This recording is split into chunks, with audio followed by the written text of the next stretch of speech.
Two. Two. Hello. Hello.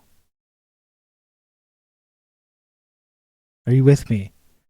Are you with me, friends? Hello. Can I get a hell yeah?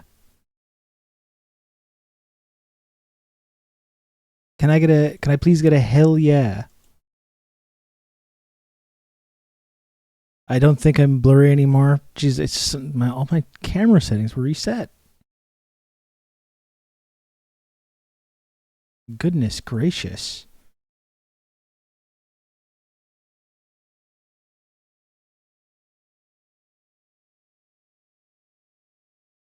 Hello.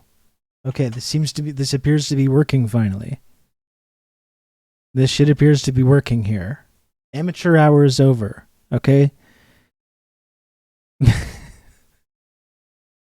There used to be a time where it was so easy to get a hell yeah. Not in Brandon's America. Not in Brandon's America. The few people know that the cost of one hell yeah now, it's equal to about 12 hell yeahs in 2001. Pretty sad. Pretty sad stuff. You hate to see it. Oh, we still just don't understand inflation. We don't. Mr. Cypher, respectfully, what are our tax dollars paying for here? This is outrageous. I gotta open this. What is it, 237? I'm just starting? Oh, great. Feel really good about this one today, folks. I feel great about this stream. Let me tell you, it's going well so far. I think this is going to be an all-timer. I think it's going to be an all-timer over here on the Rob Rousseau program. The Rob Rousseau show. I'm really, really feeling this. Chin chin, everyone. I got my Rain Total Body Fuel today. I really need the energy, obviously. I really need the energy. Clearly. Very low energy already.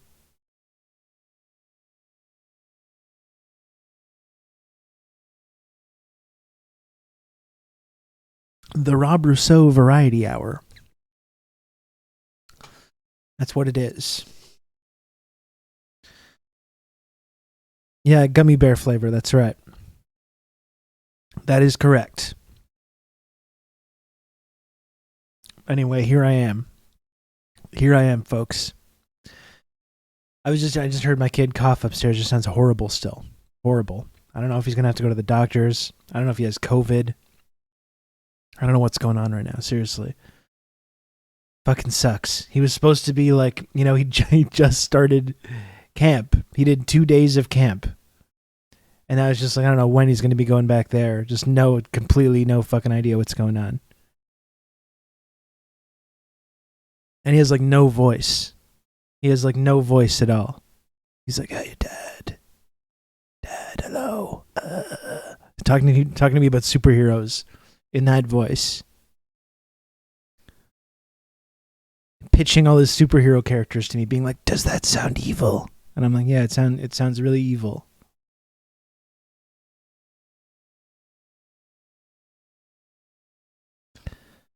I have one in the fridge. We're going to do this like synchronized swatches. Okay, good. JT hasn't provided any home COVID tests. No, we do have tests. I think we were just focusing on like dealing with his symptoms first. It's just been like we're in day 2. Definitely, we'll like before he does anything, we're going to have to test him though. But kind of just trying to make sure he gets better first. Cozy stream today? I guess so. There's plenty of stuff to talk about, but again, I'm really low energy. Really kind of discombobulated at the moment, so who knows what's going to happen today? Who fucking knows? I have some laying around here, but you're a bit too far to drop them off. That's true. No, we have some, Rylan. We have some. It's just he's really like, he's taken a couple before, but he really when we proposed doing a COVID test before, he really was like not happy about it. And like, he's already feeling pretty bad. So I don't want to like force him into stuff like right away if he's anxious about it. So deal with that later. Deal with that hopefully tonight or tomorrow.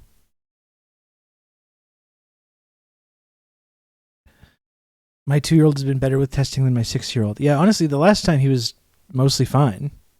The last time he was all right. But when we proposed testing about this, he was just like really not feeling it. Really, really not feeling it. And I feel bad about it. But you know what? I'm still, regardless of anything anything like that going on, regardless, I am still a humble, salt of the earth, roll up your sleeves, grab your lunch pail,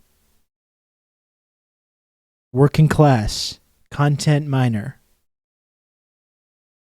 And I'm not going to let a little thing like severe illness of my child keep me away from doing my duty to tell it like it is.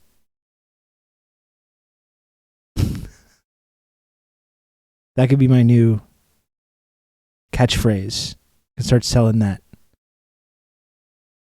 He tells it like it is. What do you think about that? That would get people talking. People would see that. They'd be like, is there anything this guy won't say? Oh my goodness. I got to tune in. I got to tune into this. That's a bummer. Day camp is fun. Well, yeah, I know. That's why it was frustrating because like he had just been for 2 days and was really liking it and went swimming and like it was going well.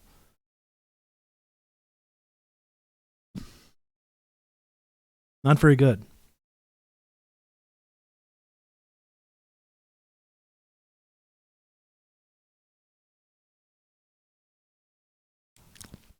Oh, that's very satisfying.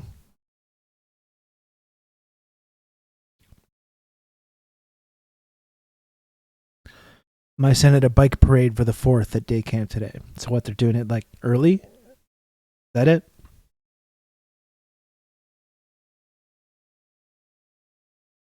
What are they teaching these kids here? It's not the 4th. It's the 30th. No wonder America's so messed up. Not even teaching kids what day it is. Get it together. Again, Joe Biden's America. In previously, under previous presidents, real patriots, they celebrated July 4th on the 4th. On July 4th. In Brandon's America, July 4th is now June 30th.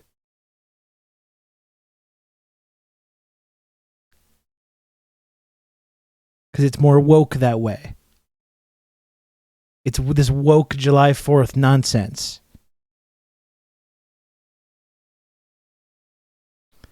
Unbelievable.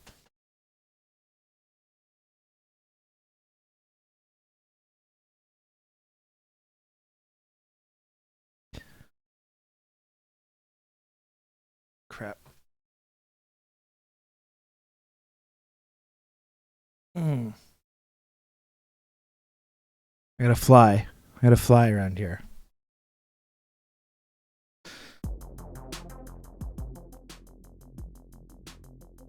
This should be fun.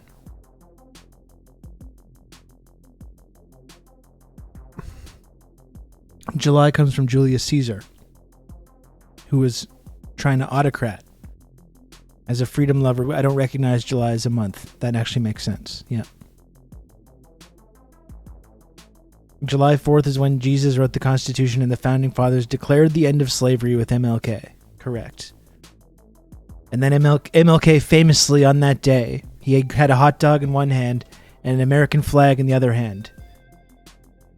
And he said, now hear this, then racism is no more. It's been defeated. And anyone that says something is racist from this point on is lying. Famously. Right? We all remember where we were the day that we heard that quote.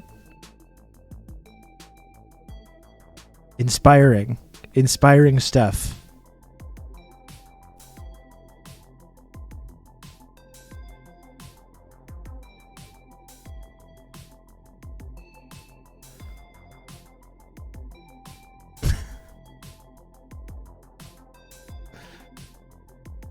Very nice. That's true. That is a good reason to celebrate July 4th and Canada Day. Tomorrow I do technically have a holiday, but I think I'm going to have to be streaming. I'm going to have to be streaming because we have Canada Day and I've got to dispel myths about Canada, and there's the fucking trucker convoy return. The retruckening. The rehonkening. Honkening too, this time it's personal.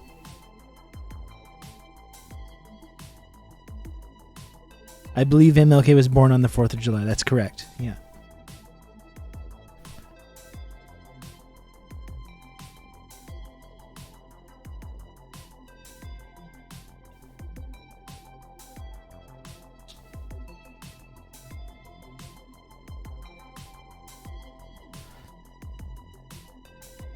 You took last Friday off as well. Can't be predictable. Keep them on their feet. I can't even remember what I was doing next last Friday. I guess I didn't do much. I hung around outside a lot. That was actually kind of nice.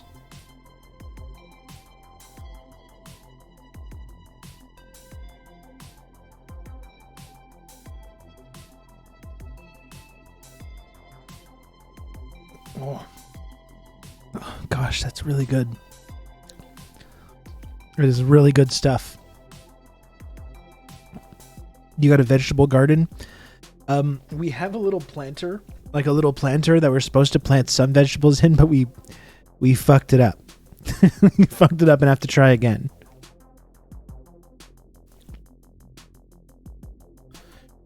MLK and Abraham Lincoln were born on July 4th.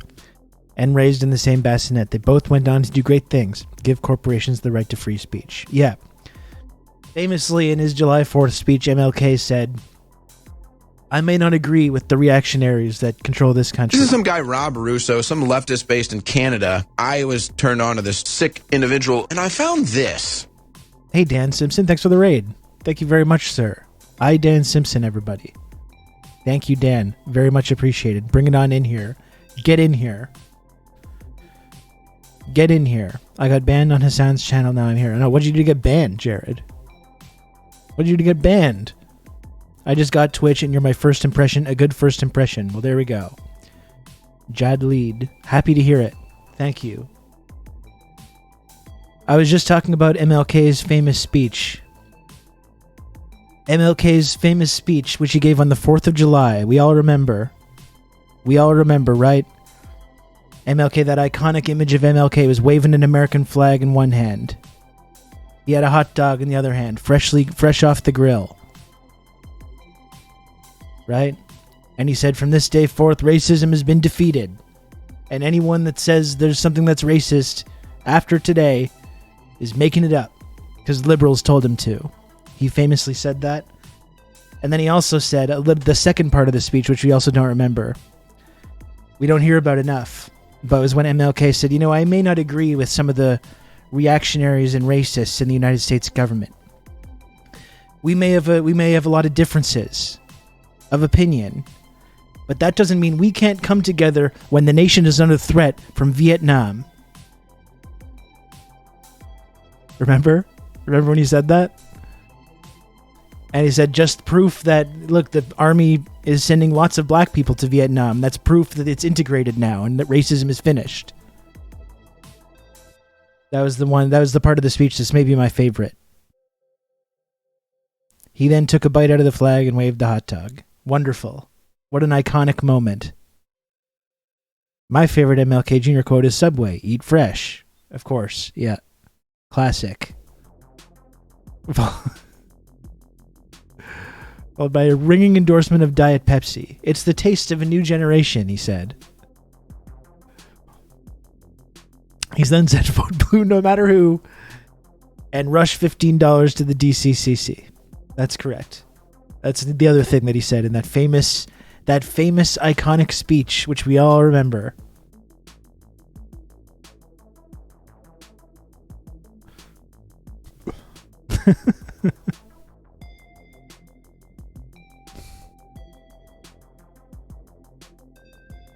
I like the part when he said we need a strong Republican Party. That's right. Yeah. I mean, how else were they going to come together to defeat the Vietnamese threat?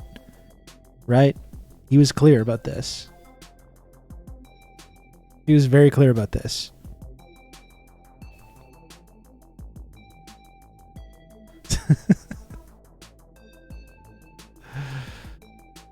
Oh boy. How was the Dan Simpson stream? What did you folks talk about today? What did you say about white liberals, right? They're doing as much as they can and they should keep doing that, right? Yeah, that's what he said. He said they're trying their best and the Republicans and the Senate parliamentarians said no. Stop being so mean to them. That's what he said.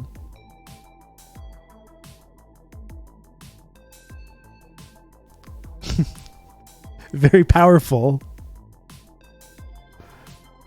Very powerful stuff. God, I just heard my son coughing even more. This is horrible.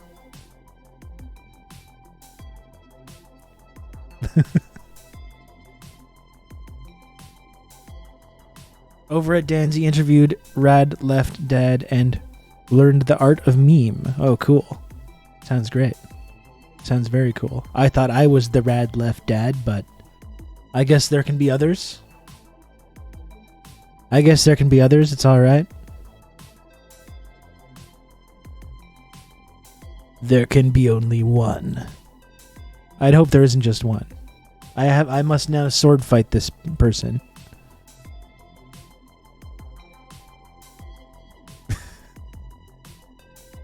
We're all Rad Left Dads. That's right, Rad Left Dad. I didn't mean to suggest that I would sword fight you.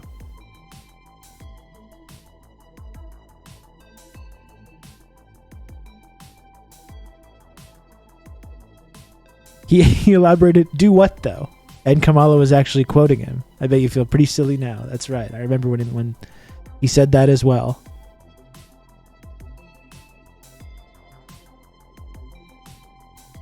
Hopefully Dan covered our next president billionaire, J.B. Pritzker. What's up with that guy? So he's in the running to be governor of Wisconsin, is that it? Or is it Illinois? Illinois, right? And there's people that are already memeing hard about this guy, J.B. Pritzker, the Socialist for Pritzker account. He is the governor. Okay, thank you.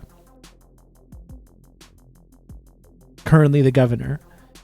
He does sound kind of cool. He sounds better than most Democrats, frankly. When he gave that speech the other night, I saw people are starting to meme about it a lot. And he was like, it's actually good when we do things and win and not just try and be bipartisan all the time. It's amazing how radical that idea sounds now when someone says this. We should just try and win rather than like bending over backwards to make sure the other guys get what they want. People like when we do things. When someone says that in the Democratic Party now, it's like, oh my God, who is this? Who's this upstart? What is this, Lenin? Who is this guy? It's a very radical idea in the Democratic Party right now. Doing stuff, just doing stuff, and hoping that people will like the fact that you do stuff.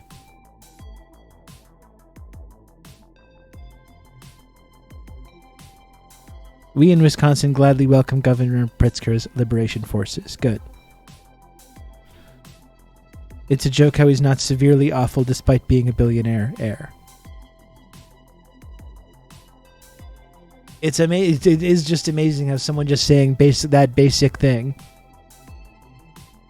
Sometimes we should try and do some stuff. It puts them way outside the norms in the Democratic Party. It's just like, oh my God, this is a radical.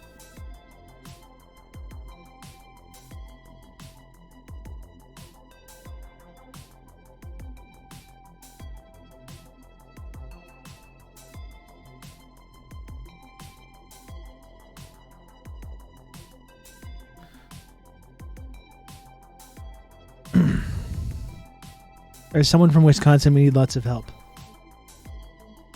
I would like to go to Wisconsin. I feel like I would fit in well in Wisconsin. You know? I've never been. I've maybe driven through the state, but I've never like visited Wisconsin. I think I would do well there. I just get a vibe. I just get a vibe from Wisconsin. Yeah, we're basically honorary Canadians. That's it. I think I would fit in.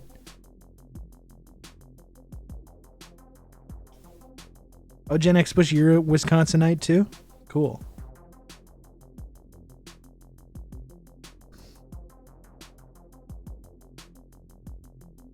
Do you like light beer and methamphetamine? Do I? Oh, yeah. That sounds great. What else do you do there? Is like bowling? People like bowling in Wisconsin? Yeah, just drinking light beer, sausages, cheese curds. I like cheese curds. That's a big Quebec thing.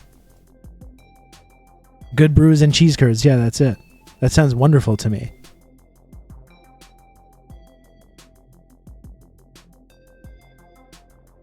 Do you like DUIs? Not really.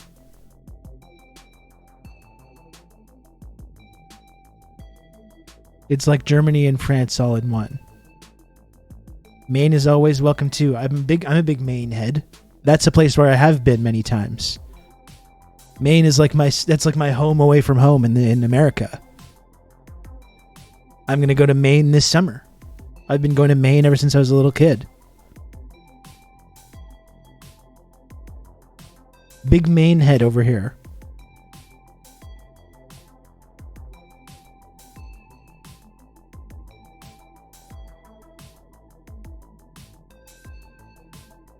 No Americans have ever visited Maine. Maine is wonderful. Maine is an awesome place. Like Stephen King understands the magic of Maine. There's something magical about it. I don't know what it is.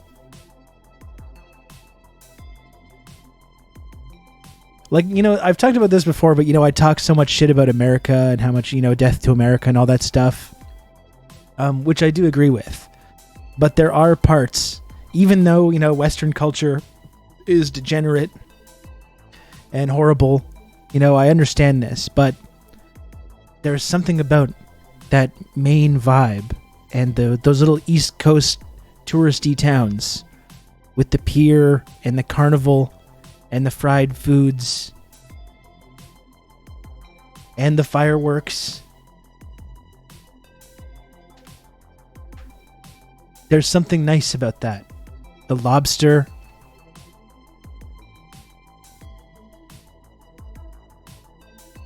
I love all the kitschy, touristy stuff. You know? I love it. I do.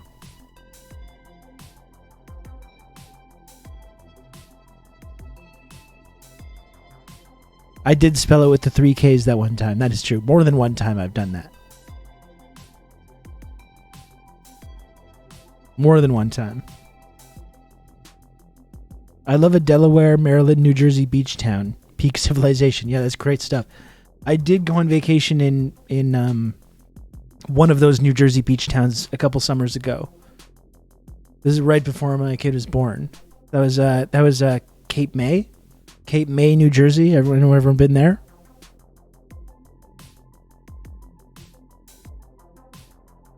I have not tweeted yet. No, I have not. No one even sees the tweets.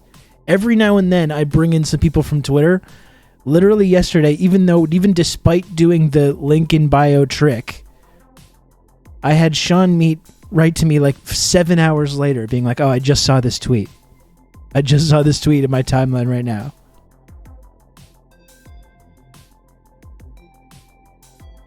Tweet analytics. Ugh. These tweets don't even do anything. It's a placebo.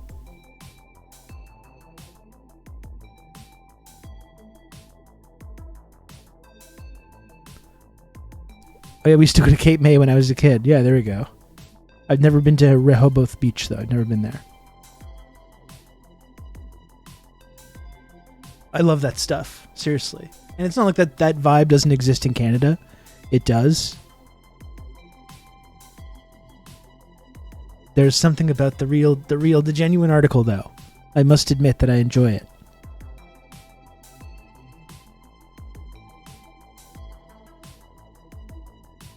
You tweet for your mods. It's honestly...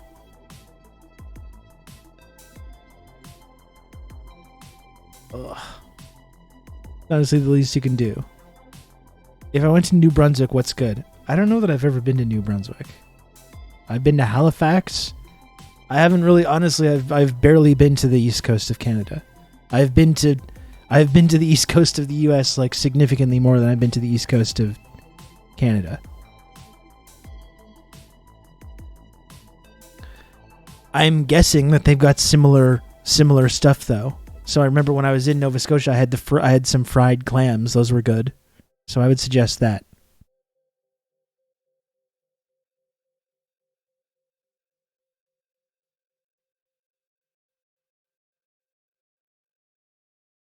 Ugh.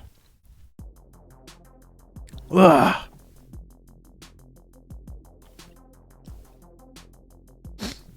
Okay, now I'm ready to go. Now I'm really ready to go here.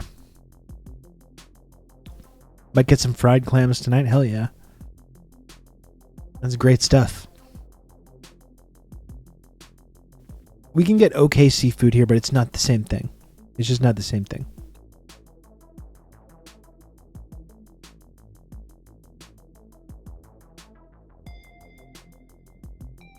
They should rename Nova Scotia to Cosa Nostra and just give it to the mob. Okay. I don't know how that would work. It would probably be better than within what's going on currently.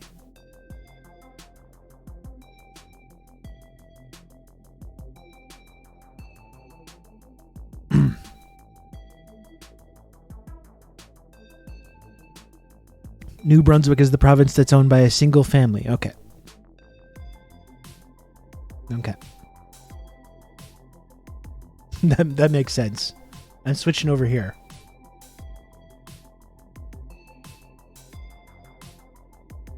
I'm switching over here to this camera angle.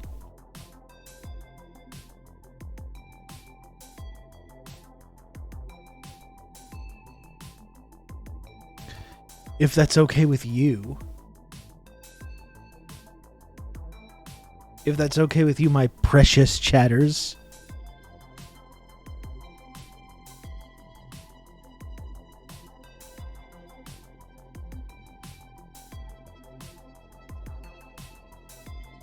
Still getting used to this kind of new title situation.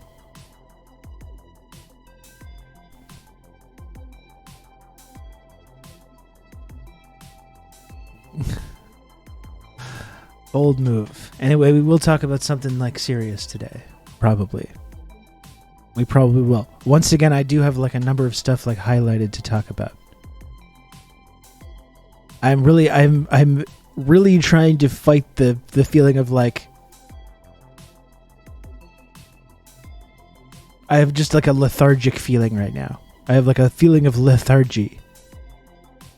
And it's hard. It's been hard this week, especially with him being sick, to get up that energy level, that streaming energy level, to sit here and entertain all you jokers. I just really housed that energy drink though, so hopefully I think I can get there today. We're going to see. Can you do a fill in the state map of the US? Oh, absolutely not. Absolutely not. But absolutely humiliate myself. I've been all across America. Like, I've been to many states. Could I point to them on a map? I would not want to do that in front of an audience, that's for sure.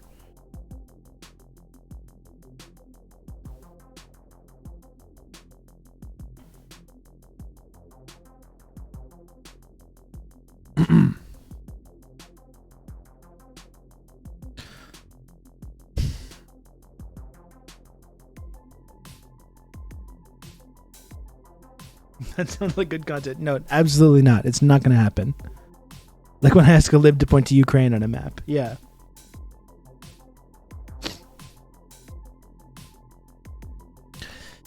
You know, while I'm remembering, I do have to write to...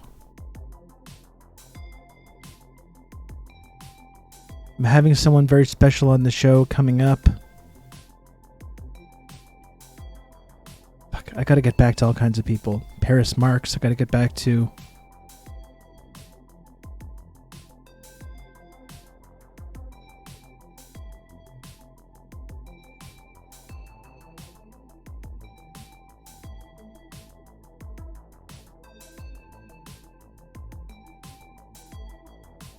I got Aaron Good, though.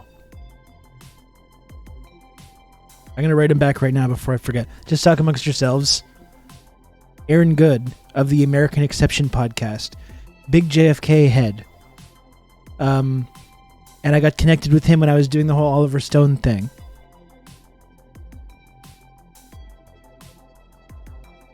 I'm going to write to him right now before I forget.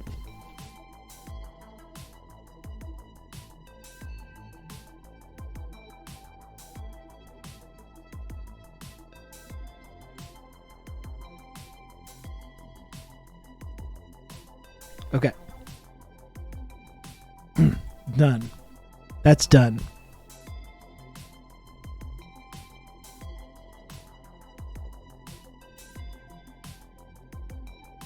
Did we decide no on the tweet? I guess I need something, I need some kind of a meme or something to attach to the tweet. I guess I could do the...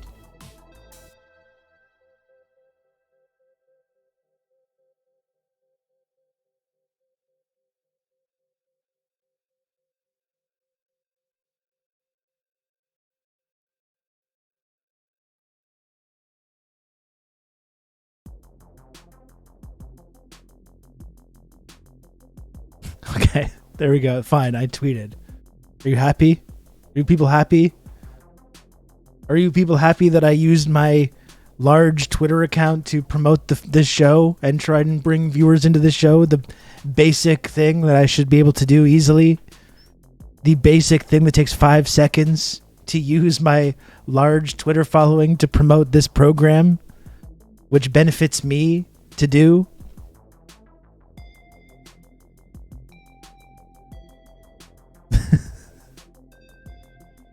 Does that make you happy that I've done this?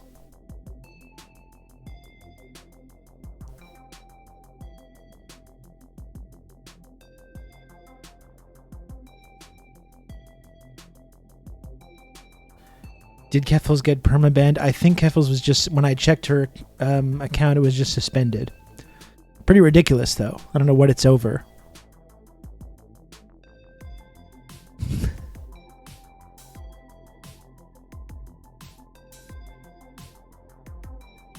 Pretty ridiculous. Pretty ridiculous that Keffels is getting banned and libs of TikTok is like, this like elementary school teacher is grooming children, sending legions of thousands of fucking deranged weirdos after these random teachers that are trying to tell people that like it's okay that gay people exist or trans people or non-binary people exist. Sending thousands of fucking weirdos screaming at these people, harassing them, calling their schools. That, I guess, is okay. But whatever Keffels did, that's just like, oh no, I can't have that. You can't have that.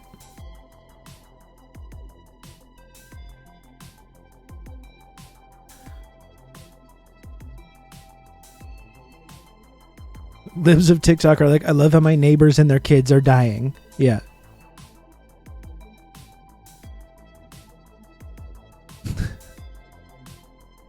What are the allegations they're banning for? I don't know. I'm not sure. I'm not so sure.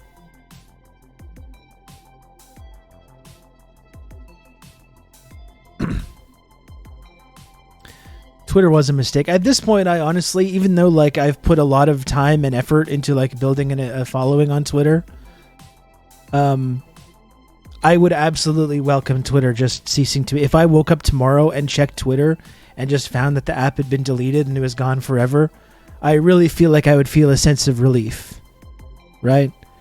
Being mean to Matt Walsh. Oh, good. Matt Walsh, literally a fascist, like an open fascist, Matt Walsh, who is openly talking about like genociding gay and trans people and is just literally like I like fascism and think it's good. Good. I'm glad Twitter is circling the wagons to protect that fucking guy.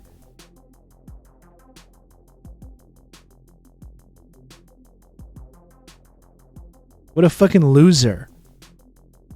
All this guy does is harass people, and all this guy does is like say the most vile, hateful bullshit. And he can't handle I can't handle a little bit of people coming to say mean things to me. I'm Matt Walsh. Oh no. Twitter, please help me. I'm Matt Walsh.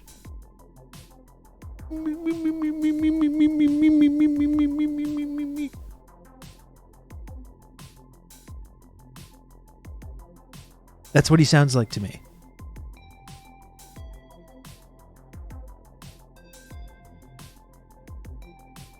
That's what this man sounds like to me.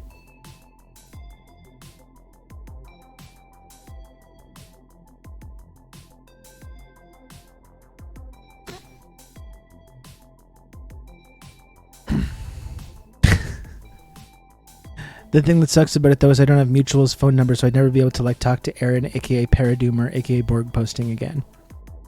I guess we got to get that sorted before that day comes. I think most people, I think Aaron's is in the Discord server because he's definitely called into this show before, so we'd be able to find him. I think for every valuable person, I think if they're that valuable and important, we would be able to figure out how to get in touch with them.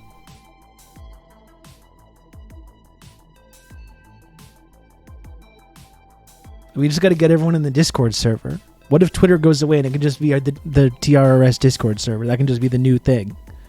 That can just be the new thing that we always go on.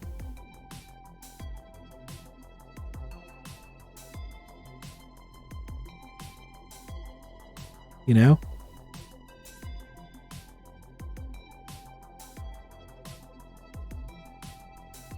I genuinely think my life would improve. Like, it's for sure, it's led to all kinds of great opportunities for me, and it's been incredible to like build a large platform on Twitter. It has also done so much permanent psychic damage to me. Permanent. Like, I have permanent fucking weird neuroses and fucked up PTSD shit from stuff that has happened on Twitter. Like, it's not good. I would gladly, whatever good thing that has come of me having a large platform on there, I would gladly trade that in to remove, do eternal sunshine of the spotless mind shit on my brain. Just removing all the bad stuff. Happily. I would make that deal in a moment.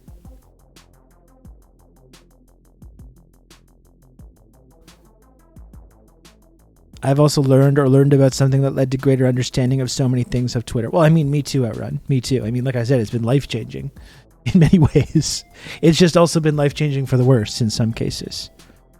But it's generally it's why most of the time, like when we're talking about politics, I still tweet about that stuff sometimes, but I time and time again, I find it much more rewarding to just come on here and talk about these subjects rather than trying to fit any thought into a 280 character tweet, which is when you get to a certain level. I don't want to humble brag or anything, but you get to a certain level where every single thing, there's this whole downstream thing of people just ready to take any single thing you say out of context and get mad at you for it, no matter what it is. And it just gets tiresome, you know? That's why I'm a veteran of 1,000 psychic wars. The posting wars of 2016 and 2020 I got shell shock from those posting wars. I'm like one of those World War I veterans, just staring off into blank space sometimes. But that's why I find it's a lot more valuable, I think, to come on here and talk about things, because then it's and again, even when you get to a certain level of notoriety on here, there's also people that are there to take you out of context. Like this happens to Hassan a lot. Just he has to be constantly aware that there's people at a moment's notice ready to take one small thing that he says out of a larger context and just post it on Reddit for upvotes. So I do get that, but I generally find it so much more rewarding just to be able to talk on this stuff, and like, it's not just one little tweet. You can have whole in-depth discussions about things that include back and forths and context and all kinds of stuff. I find it a lot more rewarding to do that stuff here. Personally. I got so fucking tired of the nonstop drama going on Twitter.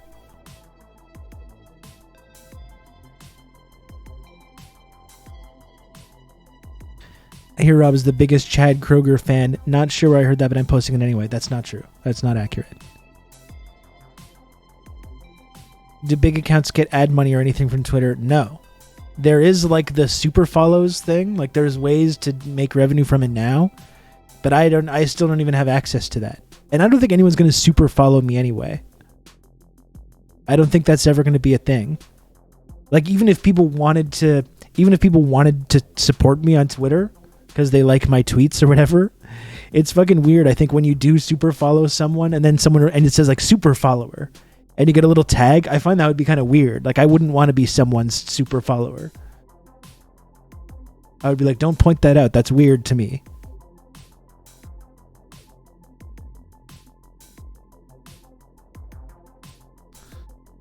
I hate that some people don't get the streamer's joke while also talking about serious stuff. Someone else took some stuff Hassan was saying as a joke, as if it was serious, because it was a serious topic. Yeah, like I was saying, it's like what I'm describing is probably just a consequence of having a large platform, which is going to be troublesome here or on Twitter or on YouTube or Facebook or whatever. But I guess that's why I've enjoyed coming to here, because it's like the audience isn't that big yet, where it's mostly people that are supportive and cool, and you don't have this whole like weird phenomenon of people starting to like hate follow you.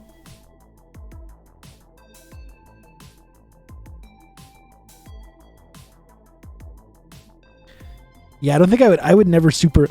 The thing is, I would support someone financially if I like their content, but I wouldn't want to be like, this person's a super follower. I'd be like, that's a little weird. Maybe if we super followed, we'd finally see Rob's I'm live tweets. I've never had like a Twitter alt. Like I just use my main account. Maybe I should start from the ground up on an alt account though. So I can go back to using Twitter the way it's meant to be used, by being just mean and weird all the time.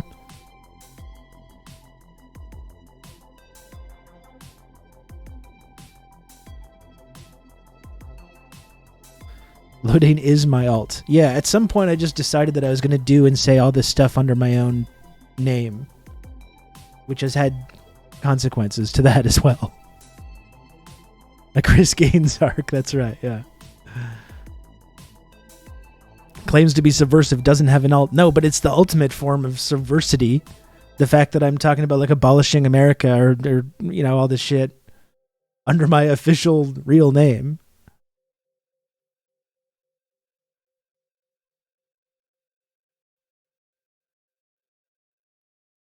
That's what you think. I've been hate following for 10 months and will be for the foreseeable future. Well, there we go. The illusion is shattered.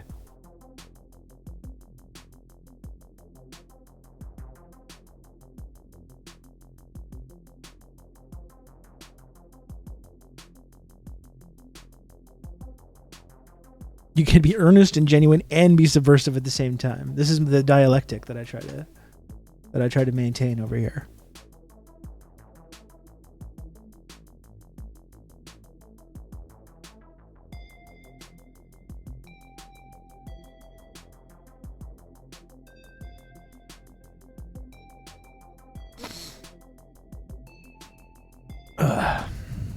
Anyone have any like interesting lunch situation? I had some hot dogs for lunch on a piece of bread. The old bread hot dog. Very nice.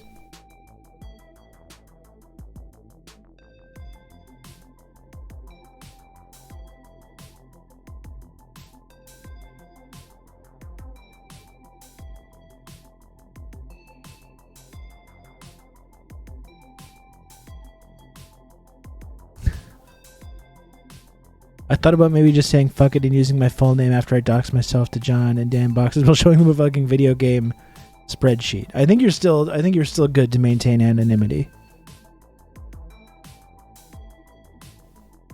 We'll keep her secret. Keep it secret. Keep it safe. Picadillo and rice. Were the dogs boiled, baked, barbecued? They were actually microwaved. It was the ultimate inconvenience. The ultimate inconvenience. Classic, just like I'm giving up lunch. I'm just giving up.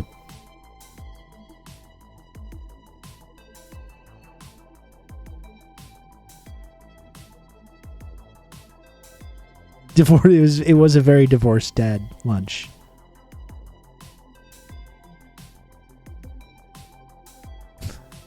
Bachelor lunch. We still enjoy it sometimes.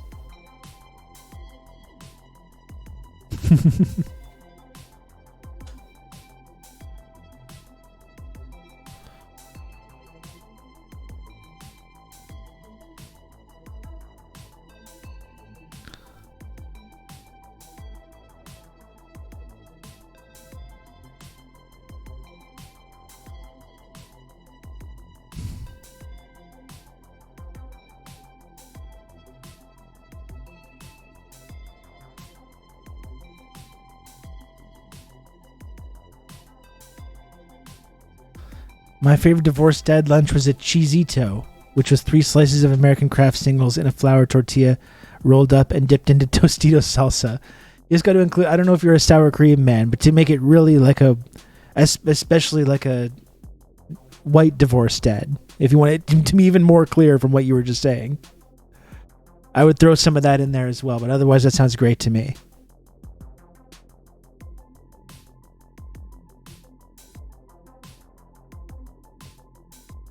If sour cream would have set it off, hell yeah. Yeah. That sounds great. I love that that kind of shit, frankly. I must admit. It's too spicy. Yeah. What's your go-to hot dog condiment mix? Oh, God. I don't know if I'm going to be canceled over this.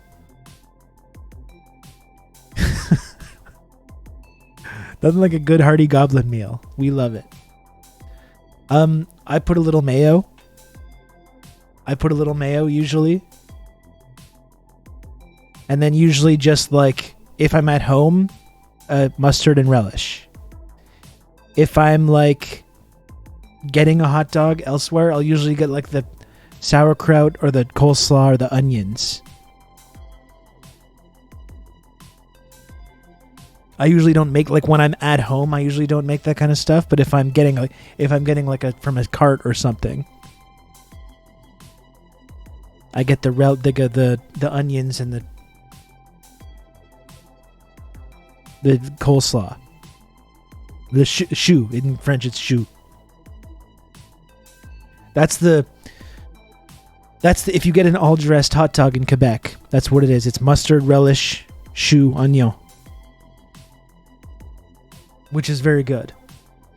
That's a really good way to do it. I like to have the mayo for a little bit of extra creaminess in there. But the official Quebec all dressed is relish. Or is there relish on there? Mustard, relish, oignon, choux.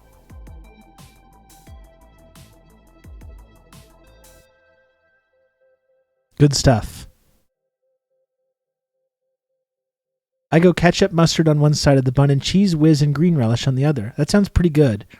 I usually don't put ketchup on there.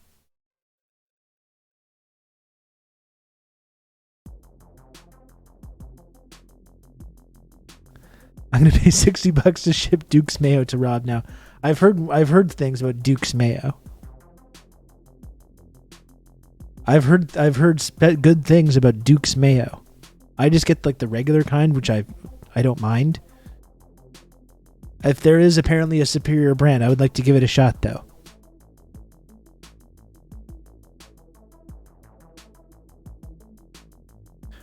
I was surprised to hear that ketchup was a controversial hot dog condiment for some people. I think that was a When I was a kid, I would have a hot dog with ketchup. As an adult, I've now my refined taste that I have now, you see. My refined taste, which I was just describing.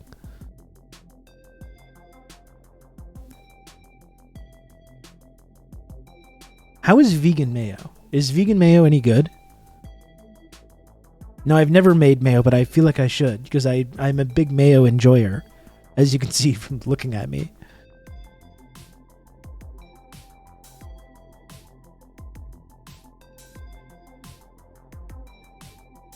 Vegan mayo indistinguishable. Okay, that's interesting.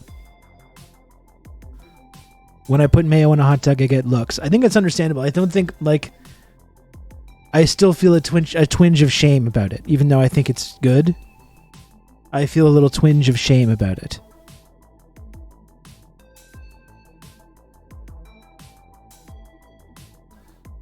I always buy vegan mayo. It tastes exactly the same. I'm going to try it. I'm going to try it, I think. I've never dared to try putting mayo on a hot dog, though it was good with fries. Sean, you got to live your life, okay? You already know that it would be good. You're already putting it on your fries. Don't be Don't let the man tell you what you can and can't put on your hot dog. Okay? You're around on the earth for one... Just what? Maybe 80 trips around the sun? You got one life to live. Don't not have mayo on your hot dog just because you're like, oh, what are people going to say? Ooh, what are they going to say about me? Fuck them. All right, that's what you say. To any of the doubters or haters. Just make sure nobody sees you. That's right. And that's fine.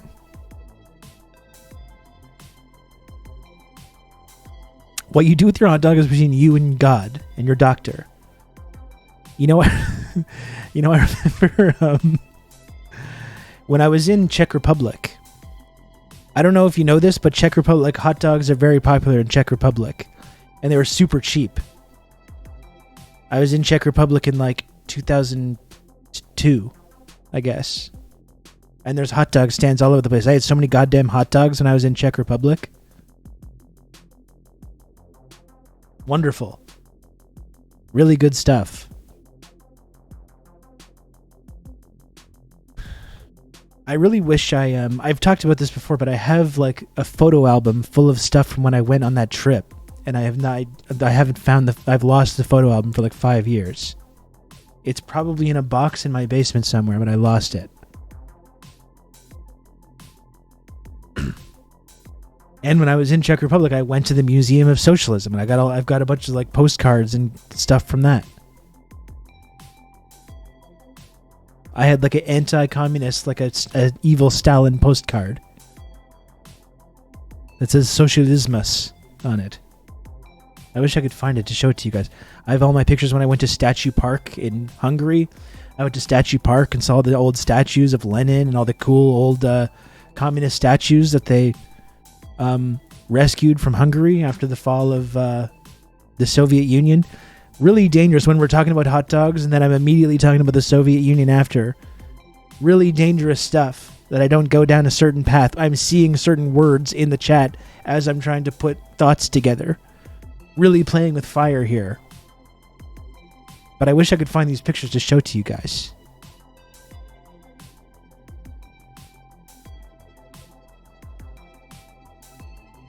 Oh, and that sounds amazing. A Sonoran hot dog. That sounds wonderful, what you just described.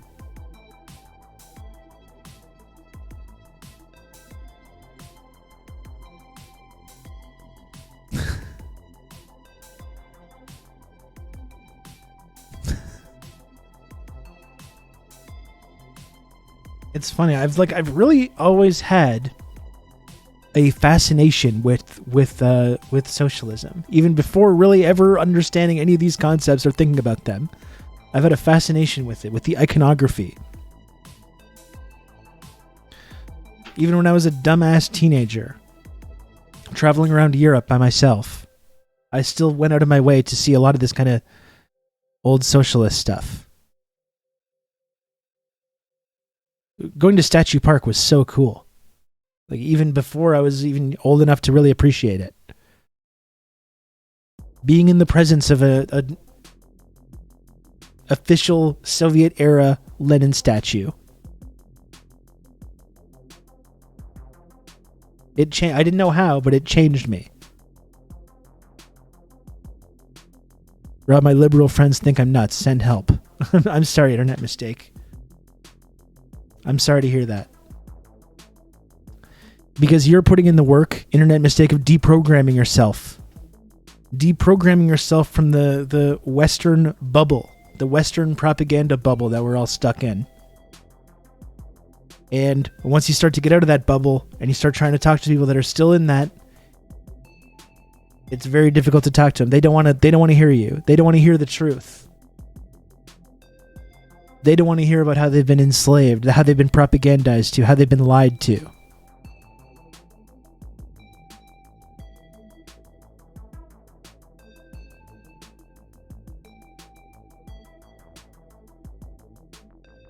You just keep plugging away.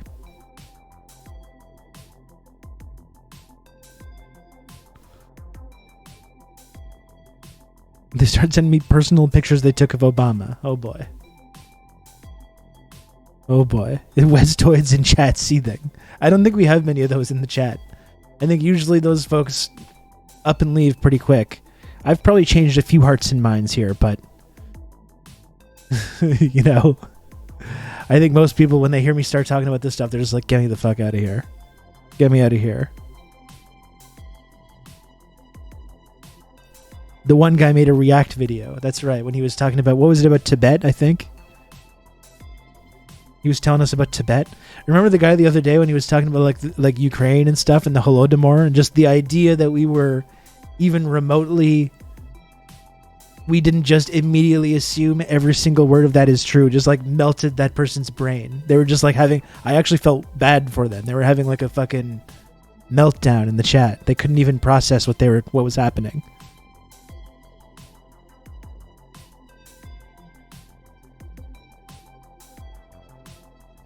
My MIL said that most of the now famous VJ speech from COP26 went over her head because at its core, she doesn't understand the detailed ugliness of colonialism. Yeah.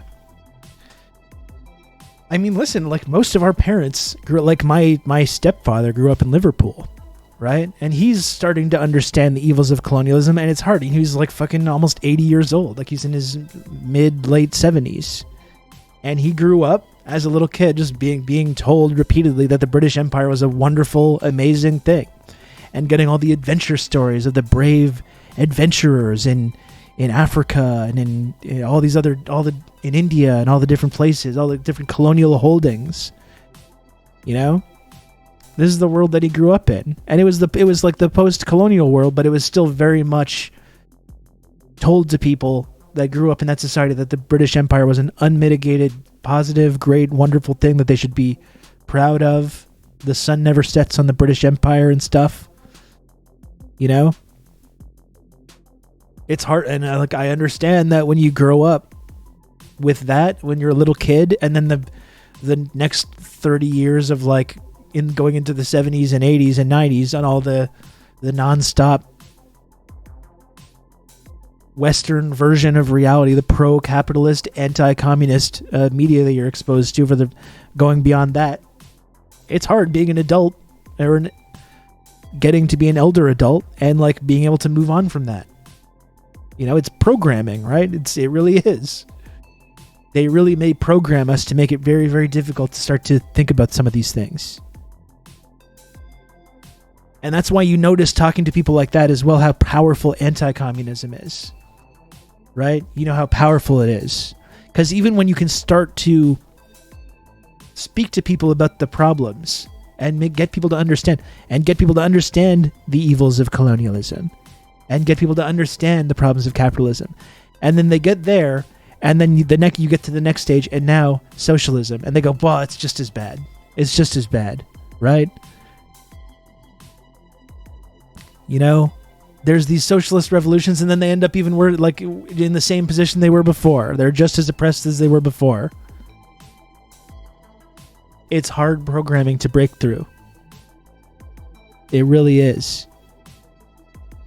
That's it, Kijiji. That's what I'm talking about. I can get my friends to agree that capitalism sucks and our governments are corrupt, but can't get them to admit that socialism is the way out. That's the ultimate.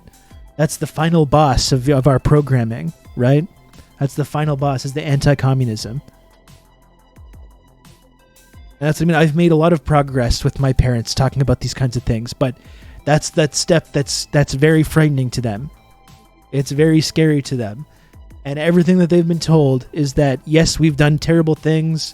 Yes, there's all kinds of corruption. Yes, there's all problems. But at least it's not like one of those really scary communist authoritarian societies. You know? That's very difficult to break out people out of that.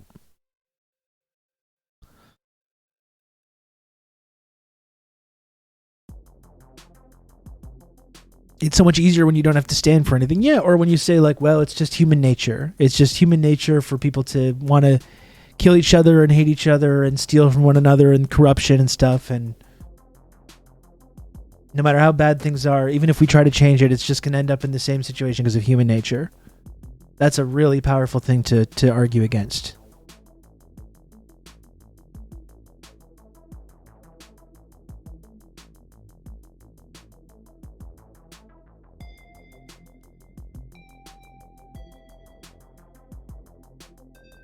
People get really cynical or upset when talking about this stuff too. They're convinced it'll never change.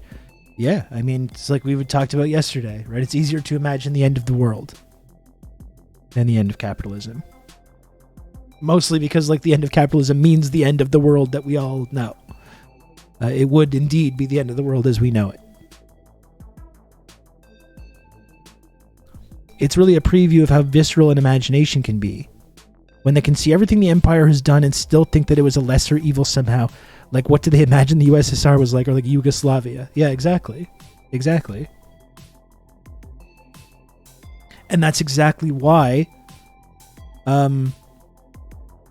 there's been these propaganda campaigns, like the whole double genocide theory. Like my if you want, I can read you the email that I got. Because my stepdad, when I was there last time, he loves talking to me about this stuff. Again, like, he's not a socialist, but he's basically, like, he has reckoned with a lot of this stuff and, like, is trying to re-examine all the stuff about the British Empire, and he does understand all the corruption and the evil and the violence and the exploitation. He does get that. But, again, has a hard time taking that next step. And when I was there last time, like, I think my parents are kind of fascinated with me because, like, I generally think, like, in terms of the politics that I have, when they were growing up, like, that was very fucking extreme. It was very extreme for people to, in general, like, people didn't say these things, didn't say positive things about the Soviet Union, or didn't, like, wasn't just, like, an actual, like, anti-imperialist. Anyway, so with the last time I was at my parents' house, I noticed my stepdad was reading that book by Anne Applebaum, Red Famine, which is all about, of course, like the Holodomor and this like double genocide theory. And I was like, he was like, "Oh, have you read this?" And I was like, Anne Applebaum, I don't know. And he was like, "Well, she's quite reputable." And I was like, "Yeah, I'm sure she's very reputable with like anti-communist academics. Yeah, I don't doubt it." He thought that was pretty clever. But he read that book, but I sent him the there's like a detailed rebuttal of that book. I was like, if you're going to read that Anne Applebaum book, you should also read this as well. And he did read it, and he got back to me. I'll read you exactly what he said. Let's see if I made any progress on this. Because I was like, if you're going to read this Anne Applebaum book, you got to read this rebuttal. Can y'all believe I'm being forced to become a very serious government employee? What's up? I can believe it, Red Scary. You know what? Because you're a very talented person, you're good at your job, and I'm not surprised that you're being rewarded for it. And it's good that we have a high-ranking public official. This is great stuff. You've got a high-ranking deep cover public official in the community. That book, 1980 freaking 4. That's right. Okay.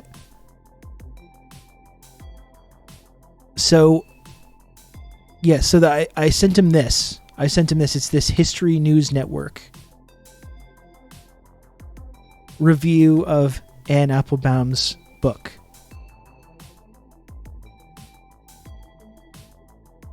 I would actually like to do a whole episode, or a whole segment at least, about double genocide theory and the Holodomor and stuff. I think before I wasn't very confident talking about it, and I think I'm a little bit more confident talking about it now that I've done some more research. What I would like to do is listen to the Revolutionary Left Radio episode about Stalin, the ML perspective of Stalin on Revolutionary Left Radio, where they go into the Holodomor extensively and all the sources. And I would like to go on this show and listen to that, and also look up the sources like while we're live and looking at it, and really like dig into it.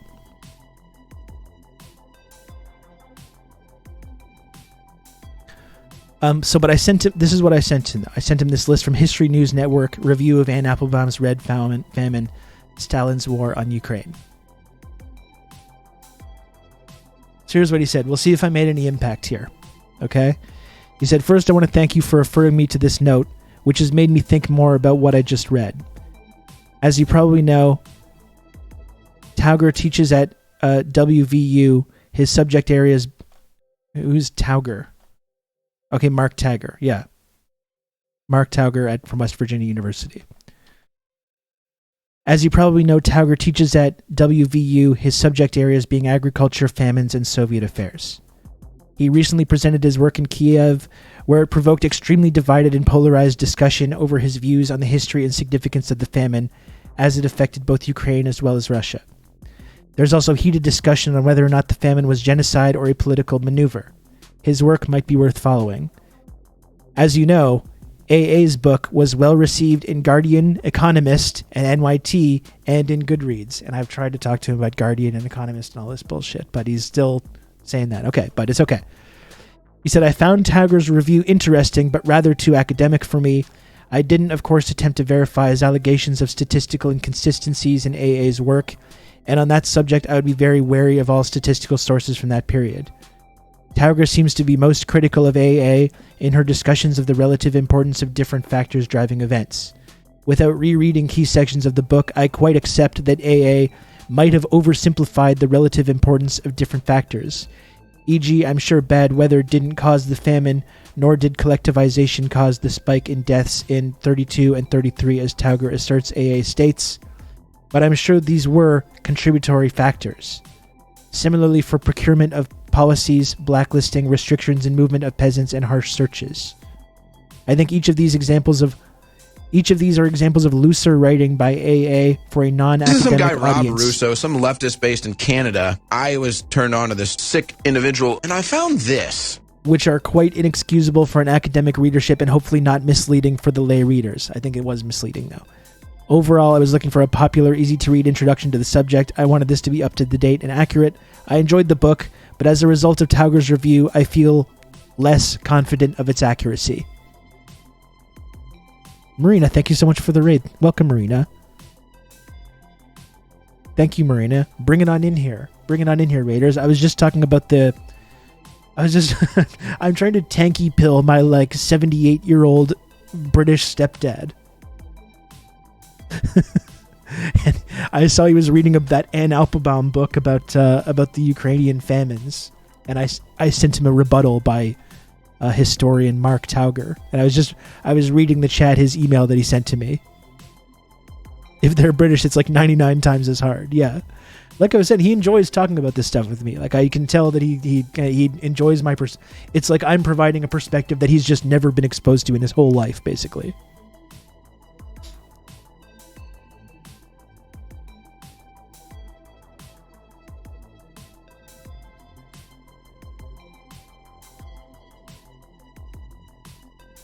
Most of the accounts of the famine are based on one guy who didn't even visit the area. Well, that's the amazing thing, which I had never really looked into that much.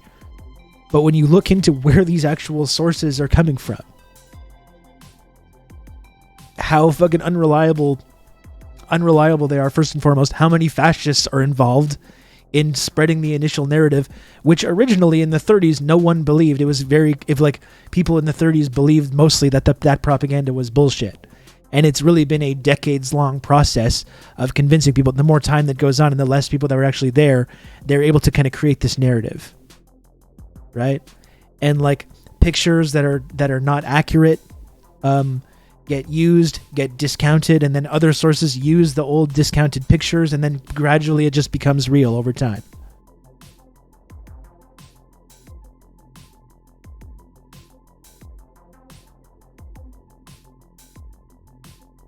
It's funny, everyone talks about how many deaths happened during these periods in the Soviet Union, but never about how many died during the Great Depression or the Irish potato famine or the British caused starvation of India. Well, that's it. We do talk about it sometimes. We do talk about the potato famine or the Depression or the starvation of India, but these famines never act as this black mark on capitalism, right? They're just things that happened, even though that's the crazy thing about the projection here. Like the starvation in India under Churchill was very deliberate. It was absolutely deliberate. It was a deliberate policy to divert grain and other food from India to Britain while they were under siege. It was a deliberate policy based in racism and based in Churchill's genocidal racism, which killed millions and millions of people in India. But for some reason, that doesn't discredit the British Empire, right? That doesn't discredit colonialism. That doesn't discredit capitalism in any way. It doesn't form this like thought terminating epithet. When you talk about capitalism, you say Bengal famine immediately as a thing to just completely discount the entire system, the entire ideology, the entire economic system. Right? And this is just one example. Like there's dozens and dozens of examples that should act as black marks against capitalism, against colonialism, that very well should easily show people that is an evil system based on exploitation and theft and violence. There's more than enough incidents that you should be able to hold up as a way to discredit the whole system. But for some reason, it just doesn't work. When you talk to people that grow up under capitalism, you tell them this and it just goes, just passes right through them. But yes, if you say, yeah, I'm a socialist, actually. I am a socialist, and I think socialism is good. I think the Soviet Union was a good thing. And they say, what? And they say the 50 bajillion dead, whatever it is, Vuvuzela, iPhone Vuvuzela. You know what I mean? And these things, like the Holodomor, just become these black marks for which there's just never any recovery, or any of the famines in China, the Great Leap Forward of the Cultural Revolution or anything. It just becomes this red X that people, if you mention socialism, it's just these incidents that just completely discredit the whole ideology. And there just doesn't seem to be any level of depravity or violence that can have the same effect for people to explain the evils of colonialism, which is significantly more evil, like significantly, drastically higher body count. As we always say, it's always projection, right? It's just like the things that we accuse these communist governments of, that we hold up as being these impossible to overcome genocidal incidents. And for some reason, like, it's almost always you can point to that actual behavior which we're accusing these cultures of, and just see that we're accusing them of things that we ourselves are incredibly guilty of. One ideology supports the ruling class and the other doesn't. Well, but then it just leads to another ruling class. It gets rid of one ruling class and it adds another. And that's why all these Soviet leaders that had these amazing, and like, that's one reason that I enjoy Black Shirts and Reds, because it gets into that kind of idea where it's like, yeah, if you're a official in the government, a high-ranking official in the Soviet Union, you would have like a nice apartment. You would probably have access to like a dacha that you could go to vacation on, but you're not a fucking multi-millionaire. You don't live in a mansion. You don't have a fucking jet. Yes, there's a difference in like the people's quality of life and like the certain things you have access to maybe you can even argue that that's not fair. But the idea that like these Soviet officials, high-ranking officials, were like hugely wealthy and powerful, that was just not true, you know?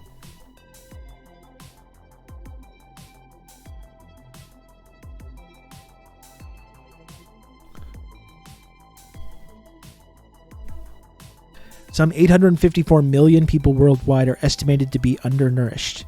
That's today under capitalism. That's right. That's right. That's the weird thing, is just that like there's no level of like tragedy, there's no level of horrible, obvious depravity, warmongering, just the massive mountain of corpses that the history of colonialism and capitalism have created. And for some reason, none of these incidents, these dozens of incidents that we could point to, from the famine in India, you know, to the mass murder campaign of the U.S. military and the intelligence community, the intelligence apparatus, from the 50s on, the multiple Holocausts worth of corpses that were racked up in this like global anti-communist crusade. None of this gets held up as being this black mark that you could just never mentally get by. That tweet going around about Cuban housing being worse than literally being homeless. Yeah, and then there's people in the thread when obviously people correctly point out sanctions. As anytime anyone talks about Cuba, oh, look at this Cuba. They don't have homes, but they live in these like shacks. Well, what about sanctions, though? And it's like, well, you can't just blame everything on America and sanctions. And it's like, when you're talking about Cuba being a poor country, yes, you can. America enacts sanctions so it can accomplish its goals. There's been a deliberate campaign on the part of the most powerful, wealthy government in the world for the last 70 years to ensure that this country remains poor. So, lo and behold, it is still poor. They can't fucking import cement and other things that they need to build infrastructure. Like, there's a deliberate campaign to ensure that these countries remain poor and remain in this condition. Yes, that's all that matters when you have these conversations. And people try to downplay it. It's remarkable.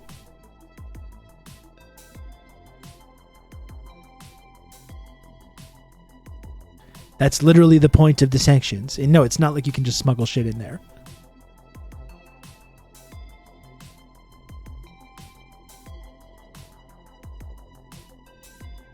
Yet somehow it's the most prosperous era of human history. Just don't mention China. And yeah, like Strin Sam is saying, and China is responsible for like 75% of the global poverty alleviation within the last few years. And I would wager the other 25% are probably from countries that China is working with. Yeah, and like that's the trick as well, is that people credit capitalism for lifting people out of poverty. And most of that work is being done by China.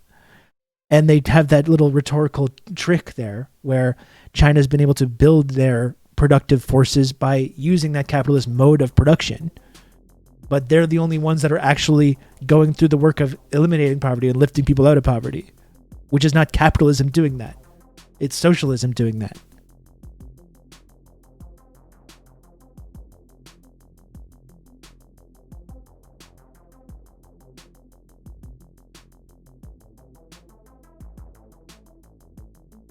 In spite of, not because of capitalism. The very fact that they're going through that process of poverty alleviation should indicate to everyone that it's not like Western-style capitalism. If it was, they wouldn't be lifting people out of poverty. They wouldn't be running unprofitable infrastructure, massive infrastructure programs like the high-speed rail, because it's not profitable. They wouldn't be doing these things.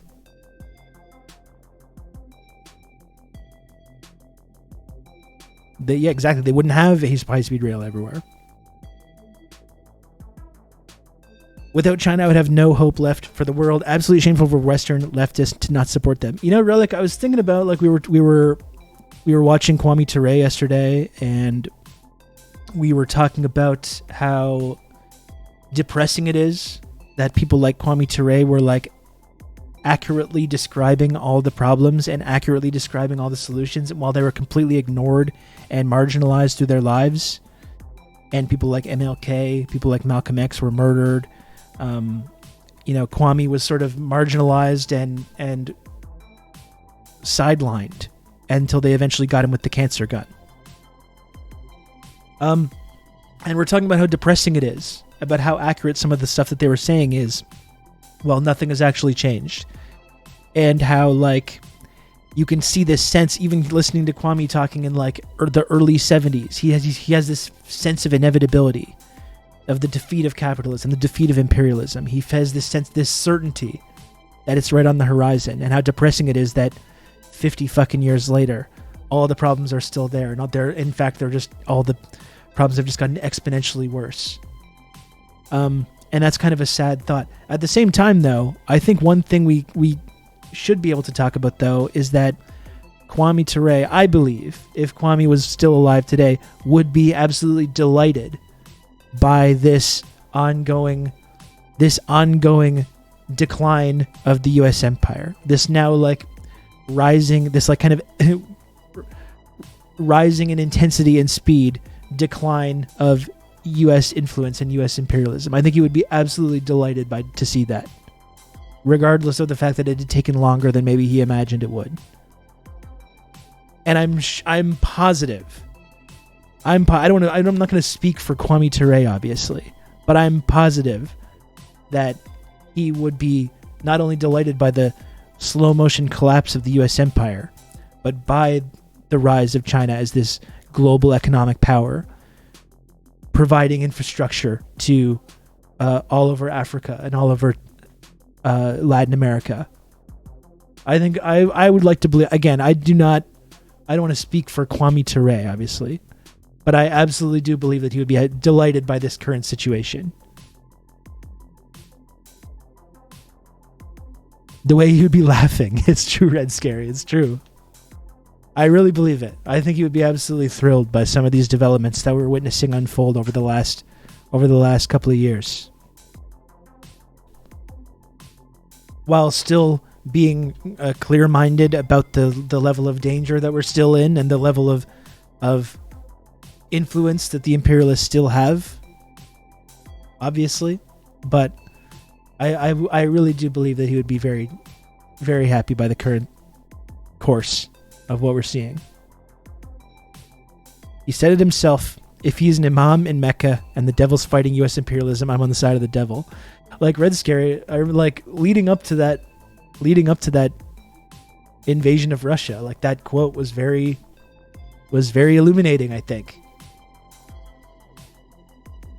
You know, that really helped give me a certain sort of clarity in the way to understand these things. Because when Kwame Ture says, like, if I'm in the Imam of Mecca and the devil's fighting U.S. imperialism, I'm on the side of the devil. Or like when Che said, never trust the imperialist, not even for a moment. You know, neither of these guys were saying, like, well, there's maybe some cases where I would support the U.S. imperialism. Like maybe the odd time. Maybe every now and then. Like if there's a special circumstance, I would. No, they were very clear about this. They were both very, very clear about this. Never.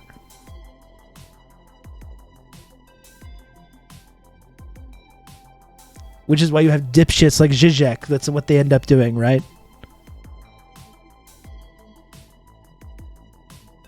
This one time we'll support imperialism. We need a stronger NATO, but like a less U.S. influenced NATO. Good job, buddy. Imagine being a communist supporting NATO. Could not be me. Could not be me. So I would like to think that regardless of how kind of sad it was to think about how so much of stuff that he was diagnosing hadn't really been addressed, I really do think that he would be pretty happy with the current situation.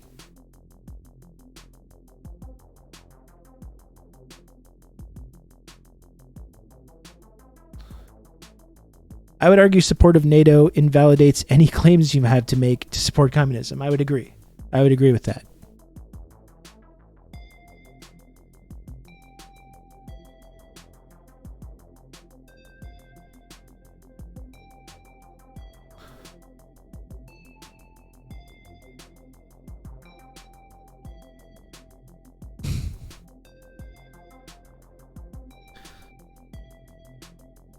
It's sad though. I would really love to see his reaction to some of this stuff.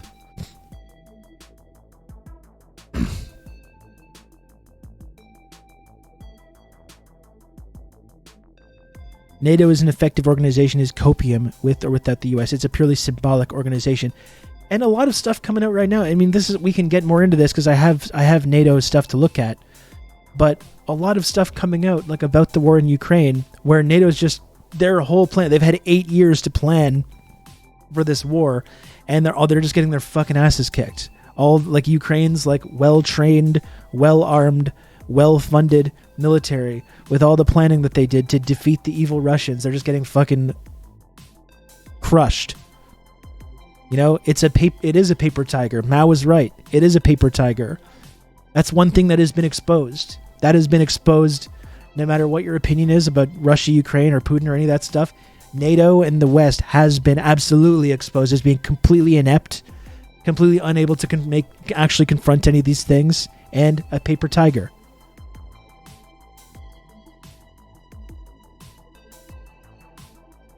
Getting killed 15-1 with our CIA boys running the show. Exactly, it's just pathetic.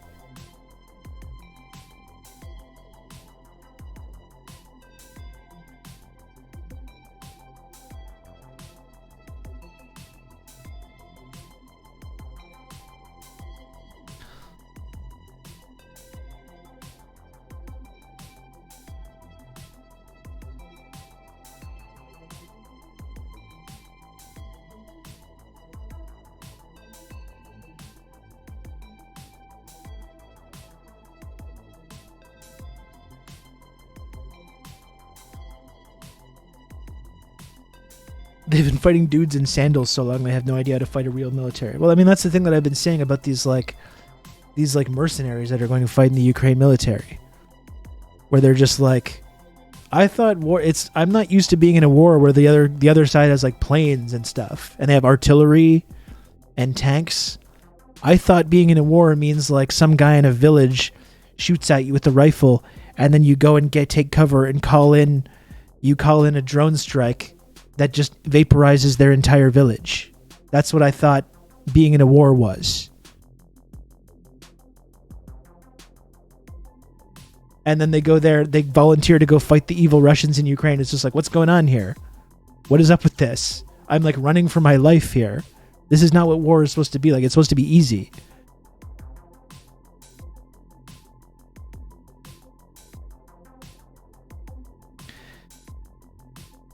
Isn't that a little I don't think it's racist to describe that, because I think you're describing the fact that like these are the armies that, you know, America has been fighting now for a long time are not like real armies in many cases. They're not armies that have the kind of capabilities that they have. You know, the villagers and farmers in Vietnam, people in Afghanistan.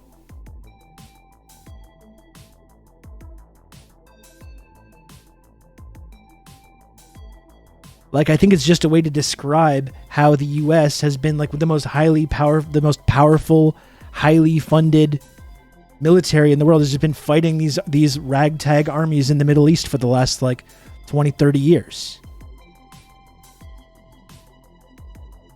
But we can try to be more careful about the language and the way we described it.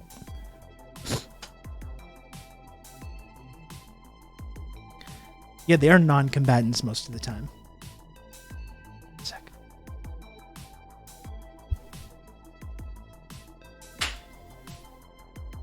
Oh.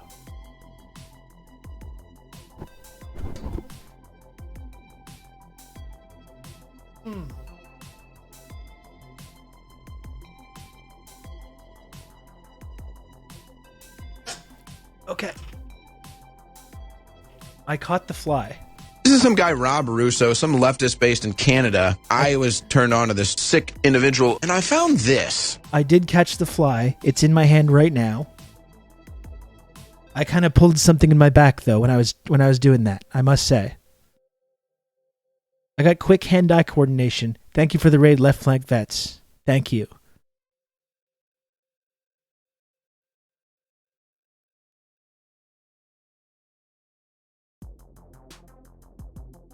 I just caught a fly with my hands.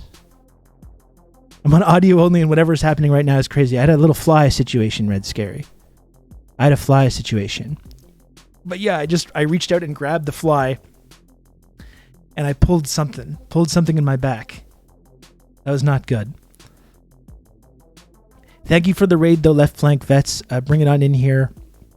I appreciate Left Flank Vets, my friends in Left Flank Vets. Thanks for joining us. Smash the follow button if you want to chat. I'm Rob. You might know me from Twitter. Possibly you might know me from Twitch. You might not. You might know me from the podcast The Insurgents, which Marcus from Left Flank Vets has been on. You might not know me at all. You might be like, who is this guy? Who is this handsome stranger? But that's who I am. So just smash the follow button if you want to chat. And that's it.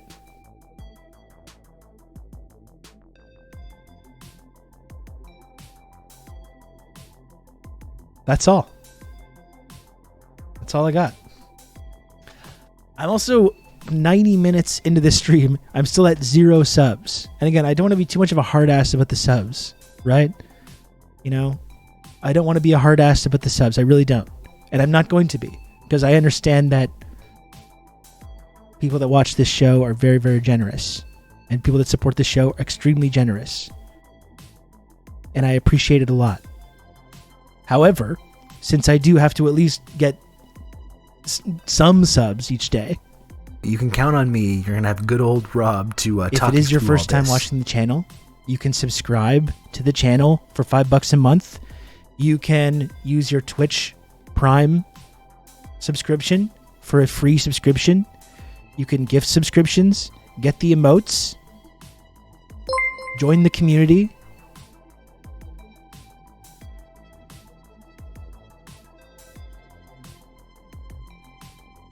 Soft ass on the subs.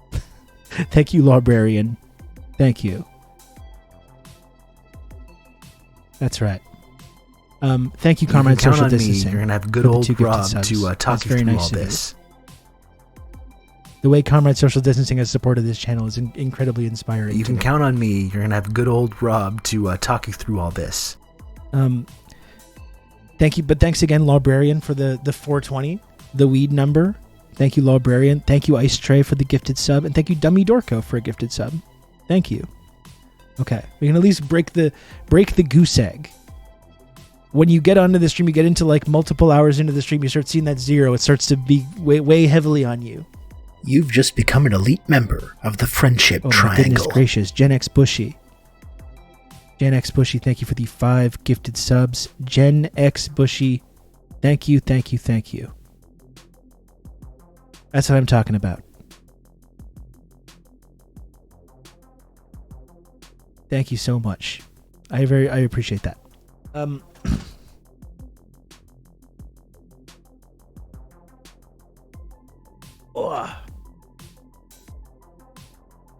It really almost like damaged my neck or my back by going after that fly just now.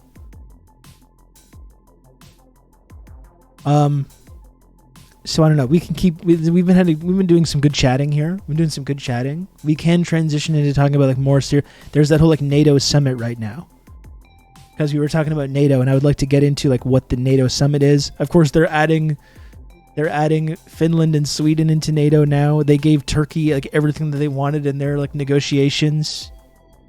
They're throwing the Kurds to the fucking wolves. More military, more NATO expansion, which I'm sure is going to go really great for everyone involved. Just like this current conflict has gone great for everyone that has followed the Americans' directions here.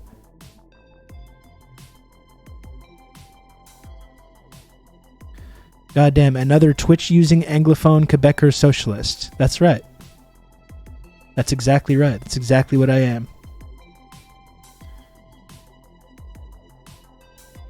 Welcome, the 0N elite.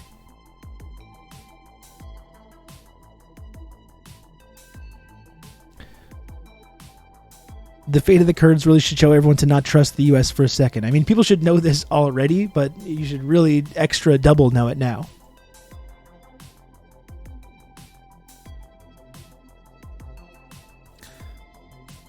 What was it the Russians said, though, prior to this invasion? All outcomes have been considered. Didn't they say that? I don't see them sweating too much right now.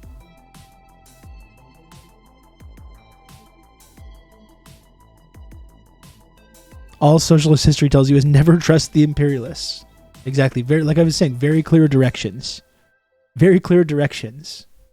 When people like Che said this, when people like Kwame Ture said this, there was no caveats. There's no caveats to this.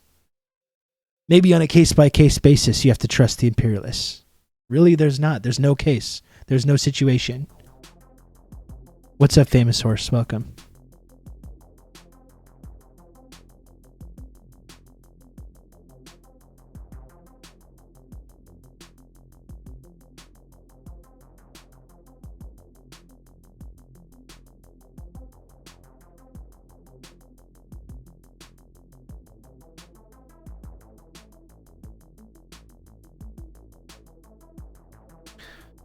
When Stalin made the pact with Germany, he didn't fucking trust them. He expected them to attack eventually. Yeah, it was really more about buying time than anything else, right?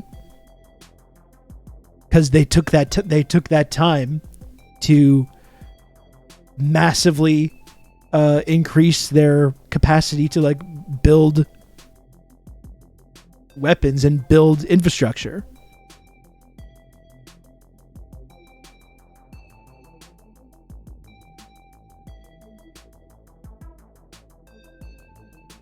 There are still 4 stages where Turkey can stop the NATO process.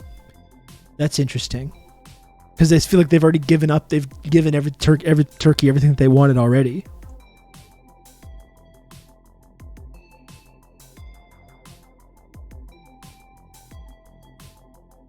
I have considered every case on its individual merits, and in a stunning infinity to zero count, mistrusting imperialists won every time. You won't go wrong.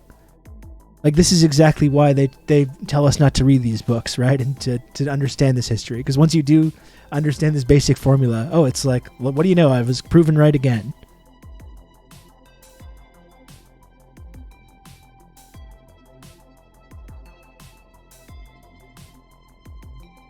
Gotta love how Stalin gets crapped on for trucing with the Axis, but the USA is forgiven for hiring hundreds upon hundreds of actual Nazis. Yeah, and carrying on a fascist foreign policy for multiple decades after. It's the same kind of phenomenon that I was talking about a few moments ago. I don't know if you were here around for that, but the way that certain like famines or certain individuals or certain incidents get like held up as these black marks of communism. So anytime you talk about socialism in the future, it just says, well, but this thing happened, so you could never, it's an evil, violent ideology that you could never ever support. And that's how most people come to think about these things. And similar atrocities in capitalism, in capitalist societies or colonialist societies, just get completely ignored, or they don't become these barriers to supporting these ideologies, or these albatrosses around the neck of these ideologies. And it's the same kind of thing with Stalin and the Soviet Union and the Molotov-Ribbentrop Pact, because it just completely ignores, like, people still bring this up today as an example of how the socialists were just as bad as the Nazis.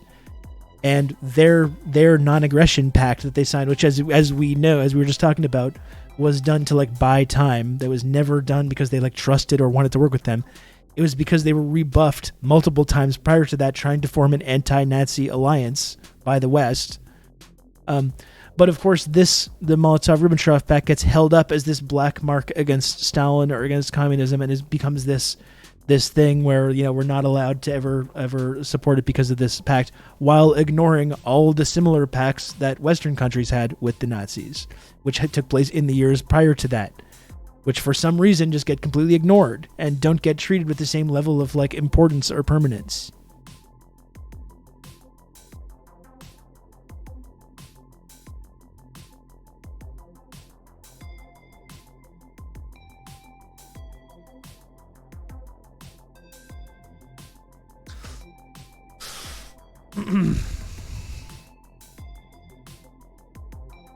Funny how that works, huh?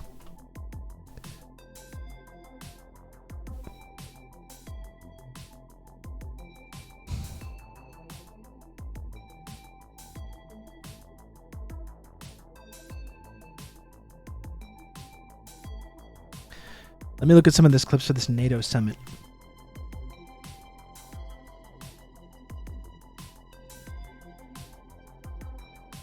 You've just become an elite member of the Friendship Triangle. Oh my goodness. Oh my goodness gracious. Peritus. Oh my goodness gracious. Peritus, thank you very much for the 10 gifted subs. That's so kind of you. Thank you. Oh my gosh.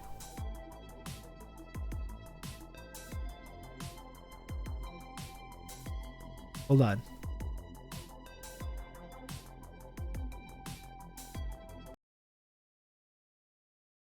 Wow, okay, Rob. Seriously, wow. Wow, okay, Rob. Seriously, wow.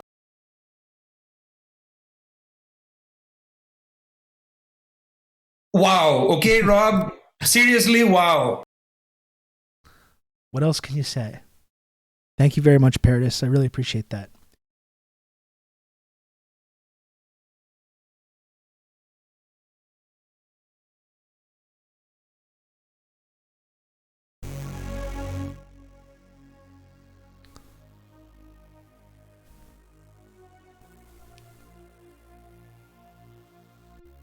Still not automated. No. We're getting there. Okay, listen, I did the chat. I got the new emotes in the chat. Okay, I'm working on this stuff. I did a production meeting with Lodane. We're working on this stuff. All right? I thought it was finally automated. No, it is not. No, it is not. That is not true.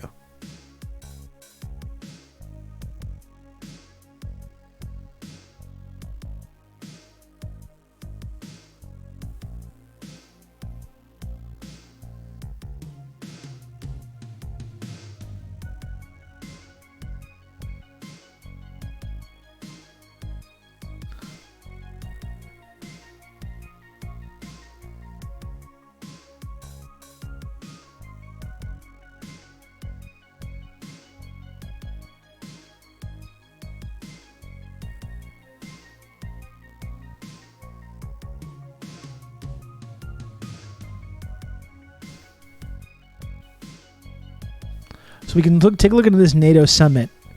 It really is true. It's being hosted in Spain, and like this is they're going to the NATO summit in Spain.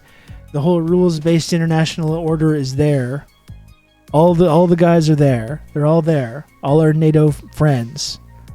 Meanwhile, the Spanish government just committed a massacre of migrants on the border, on the Moroccan border, like a couple of days ago.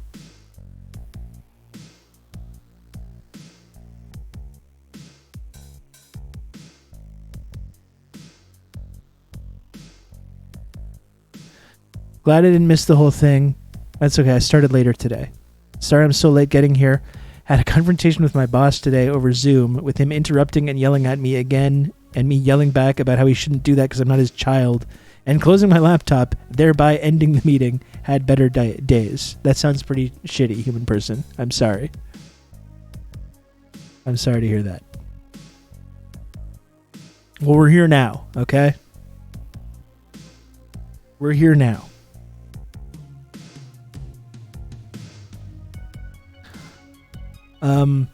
Feels like we're living in colonial times or something. Yeah, I mean, the stuff about the story about, the migrants being murdered on the Spanish-Moroccan border. Like, it's really horrific, and it's such an ominous sign of what we're going to be seeing in the coming years and decades, right?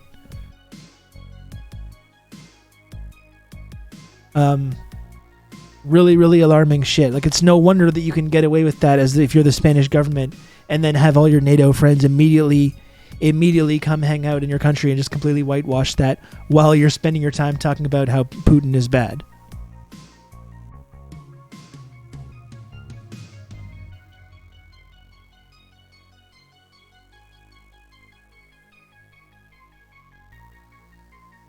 Remember crying hearing about refugees in 2015 just drowning at sea. Well, obviously, refugees have always been treated like shit and have been just left to die, that is not a new phenomenon. But being openly massacred by the army, I think that is taking things to this like new kind of even more dangerous and even more violent level. And we're going to be seeing plenty of that as climate change creates all these like refugee crises. If we think the refugee crisis of the war on terror was bad, and the refugees coming from Libya and Syria throughout Europe, it's going to get a lot worse. That is going to get way worse. You know, not just in Europe, but in North America as well. If we think the refugee caravans are bad now, it's going to get a lot worse, and the response to it is going to get more violent.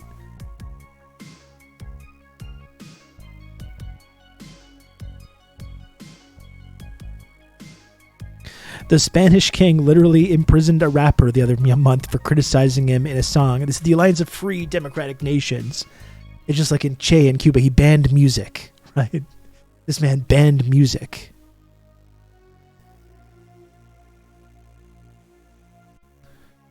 Western capitalism creates the conditions that cause these crises in the first place. Yeah, that's the horrifying, nonstop merry-go-round of the system, right? Of the creating the problems and then confronting the problems with brutal violence, militarized police. Repeat the cycle. Doubled and tripled down on all of the activity that's causing the crisis in the first place. Increase the crisis. Increase the militarization. Increase the violence.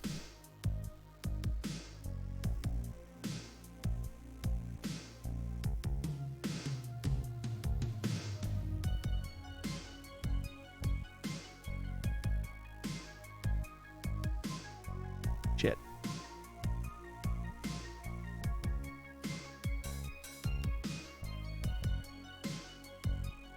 When Emperor DeSantis takes over, I bet he bans music. I mean, there's the bill that he just signed today in Florida is so fucking draconian.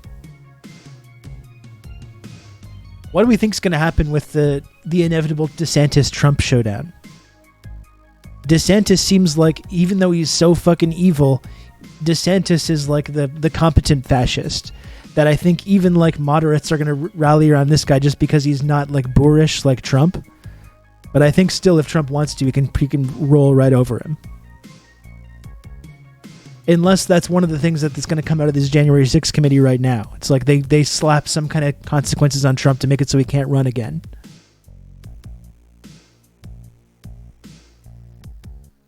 And liberals just hand the keys over to DeSantis because he's like, he does things by the rules. Rogan is on DeSantis. Elon Musk is on the DeSantis train.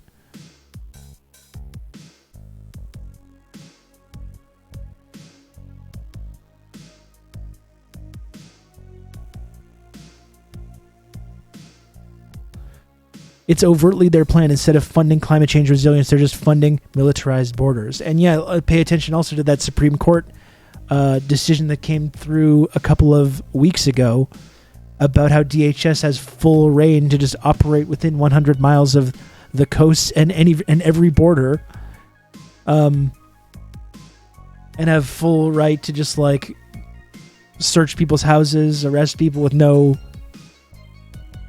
rights.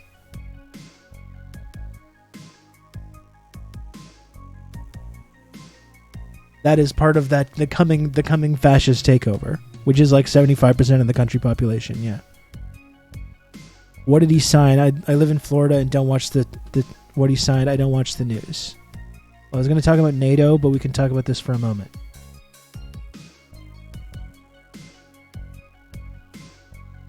It's fucking horrendous.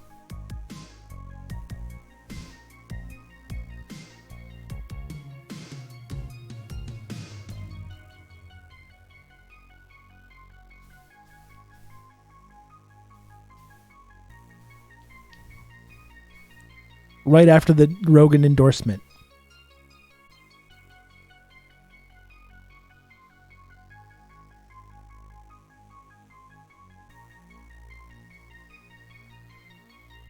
I'm just trying to find the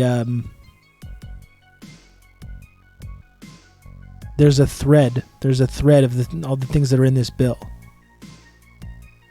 They don't have the link.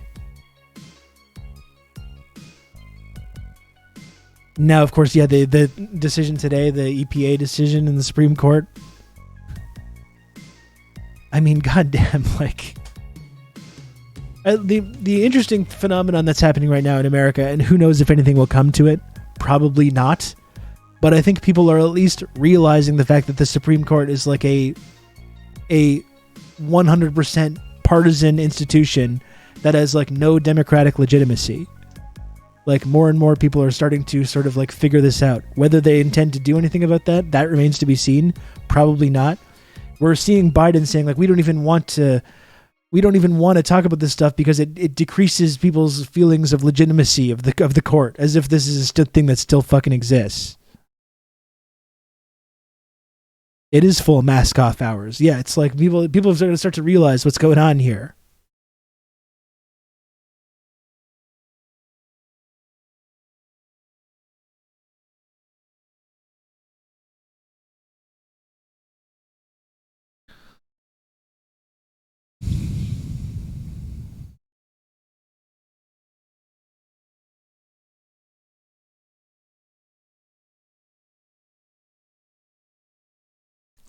I'm just trying to find this bill here.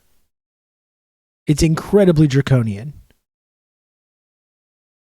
Okay, there's this. Here's one thing.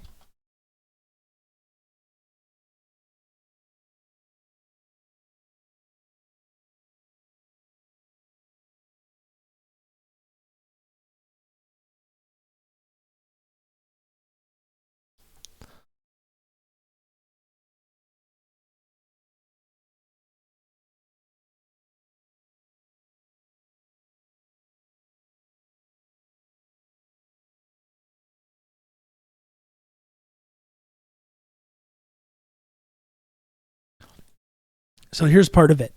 This is part of their new like education program. Like this is so fucking disturbing. Like again, we talk about the Soviet Union and revisionist history and all this stuff. Like again, once again, always projection. And if we thought that American history was revisionist now, what the version of history that they're going to start teaching is like makes the rest of the previous curriculum look like it was fucking the people's history of the United States or whatever. Check this out. Under a new civics program launched by Governor DeSantis, the Florida Department of Education is partnering with Hillsdale College to offer professional training to public K-12 teachers. You're gonna have good old Rob to talk you through all this. Who's this? Dave Legend, thanks for gifting a sub. Thank you very much. Here's what teachers were shown last week about the founders' opposition to slavery. Creating a nation. But the founders, they hated slavery. We got George Washington. We got quotes from Washington, and I think was that Jefferson. They hated slavery, the founders. The argument for originalism. So when you talk about the Constitution, the only thing that you're going to be taught is you've just become an elite member of the definition. Friendship Triangle. Oh my gosh. Paradis. Thank you so much, Paradis, for another 5 gifted subs. It was ridiculous. Ridiculous over here. Look at this shit. Thank you very much, Paradis. I really appreciate it.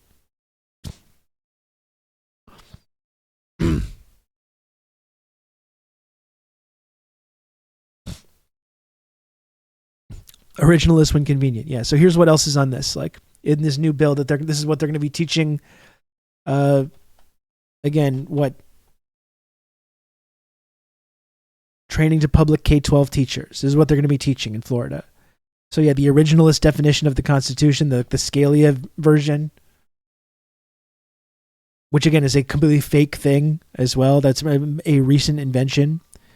The political, moral, and social need for religion. Optimistic closure. Historical facts and truths must be presented in the classroom. Facts must be grounded in primary source documentation. Founders expected religion to be promoted because they believed it was essential to civic virtue.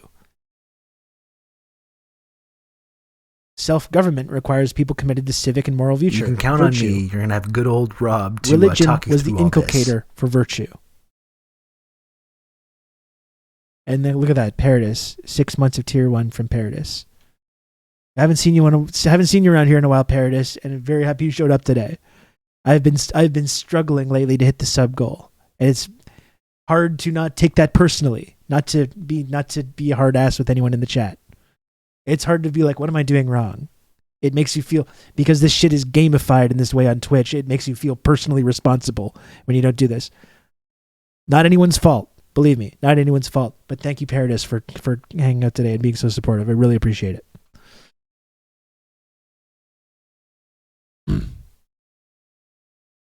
The founders' support for religious institutions. The disestablishment debate in Virginia is representative of what was going on throughout all the states. The founders desired the strict misconceptions. The founders desired the strict separation of church and state, and the founders only wanted to protect freedom of worship. According to attendees, the principal focus was Christianity. Says one, there was this Christian nationalism philosophy that was just baked into everything that was there. This training was voluntary, but they give $3,000 bonuses to anyone who does this training, paid out of leftover CARES funding that DeSantis declined to spend on COVID. And here's the rest of it. Here's this part of this like don't say gay bill stuff.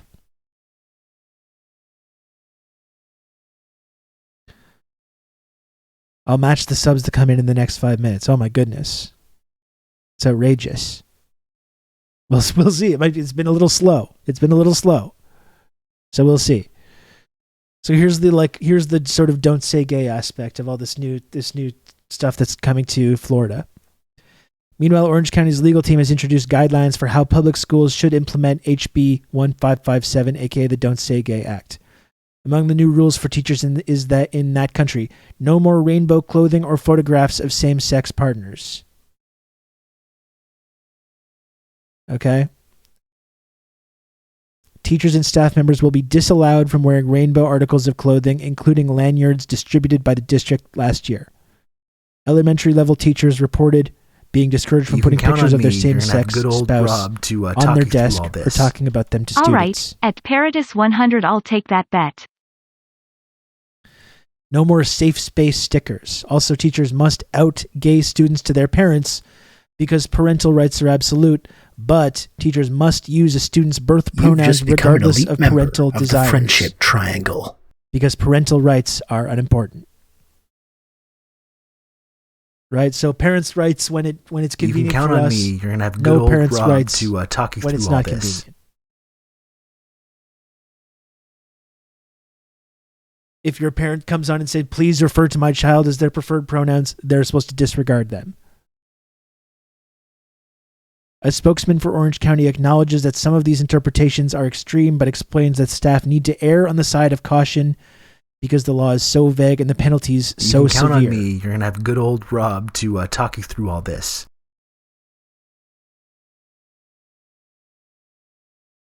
You can count on me. You're going to have good old Rob to talk you through all this. Oh my God, Outrun. I really thought that the man himself had returned for a moment. Finally, in Leon, I'm going to say thank you for just a moment, folks. Finally, in Leon County, the school board just approved new guidelines that require, and I fucking swear this is real, schools to let parents know whether any student using a locker room or attending an overnight trip is open about their gender identity.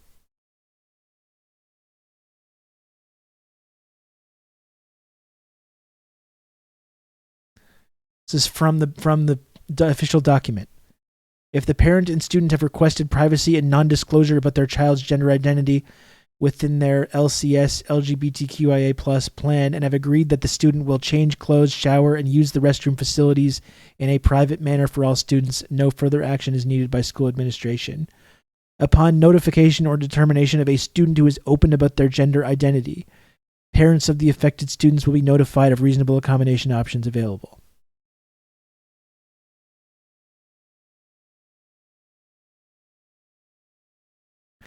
Parent notification example. All students are allowed to attend school-sponsored overnight activities. A student who is open about their gender identity is in your child's overnight trip that could have concerns based on religious or privacy.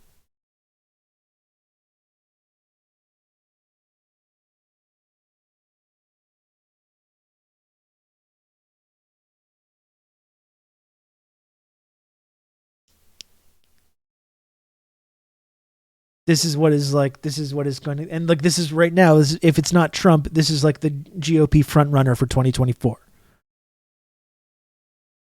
Who, like, if it came down to Trump or DeSantis, the establishment would love a guy like DeSantis, including the liberal establishment, because he's not mean like Trump, and he doesn't do these mean tweets, and he doesn't create all the controversy. And of course, he would never talk about getting out of NATO or insult the troops or anything like that. Right? The entire establishment would love a Ron DeSantis run, including all these liberal types would talk about a return to decency for the Republicans and stuff like this.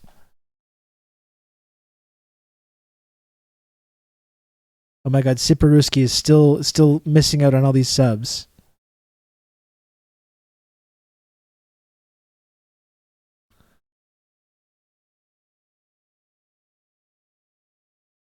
This is Florida on June 30th, one day before HB 1557 goes into effect. 2.8 million students are enrolled in the state's public schools. So that's what DeSantis is doing.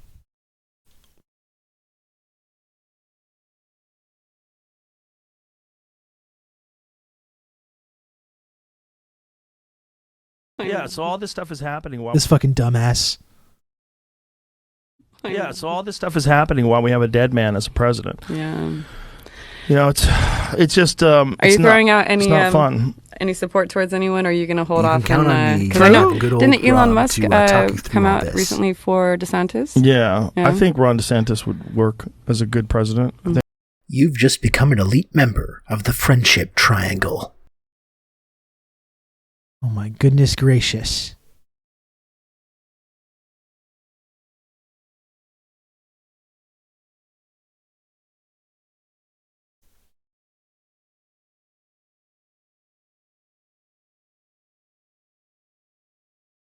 Wow. Okay, Rob. Seriously, wow.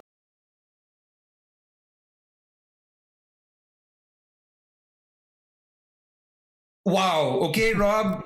Seriously, wow. You can count on me. You're going to have good old Rob to talk you through all this. Okay.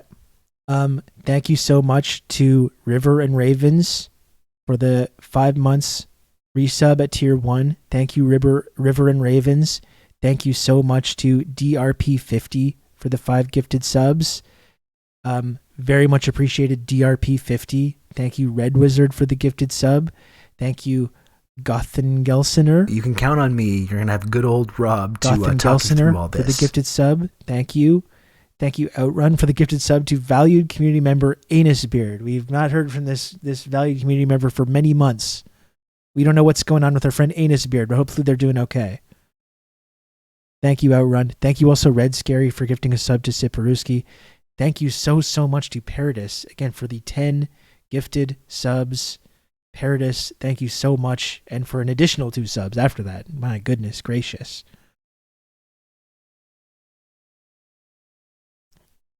Thank you very much, Paradis, and thanks for everyone for supporting the channel. As always, very, very much appreciated.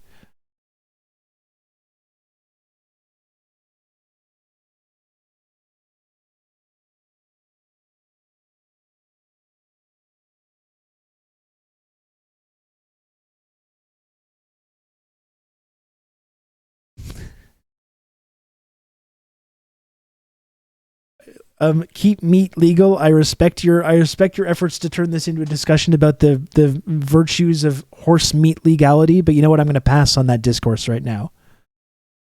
Okay? I'm going to pass on that discourse. I wish you all the best in your quest, though, to get people talking about this. All right? We're talking about some other stuff, so maybe I'm going to punt on that one for this time. My top concern in the U.S. is horse meat. To me, there's just bigger problems going on right now that we need to talk about first and foremost. You know, I don't want to discount your whole ideology here. You know, I feel like there's more pressing concerns at the moment. It's U.S. voters' number one concern. That actually wouldn't surprise me. Pivot to horse meat. I'm sure anyone could just come out right away as a horse meat legalizer, just shoot up the polls.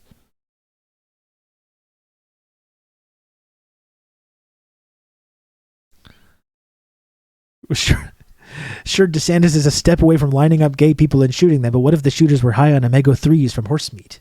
This is the question.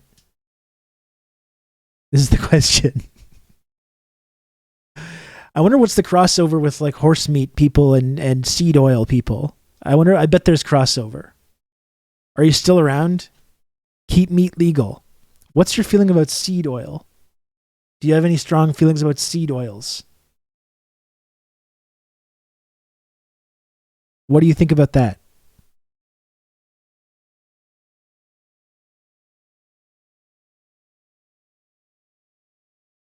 I don't have any strong feelings about seed oils yet. Okay, well, you can look into it and you can get back to us maybe.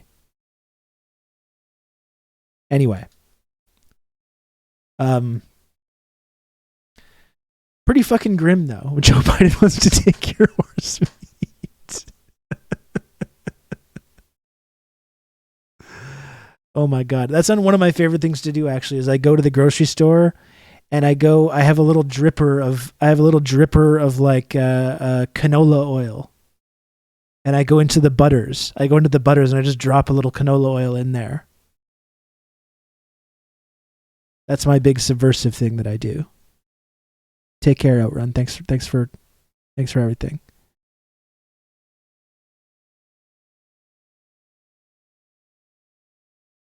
You will pry this horse meat from my cold, dead hands.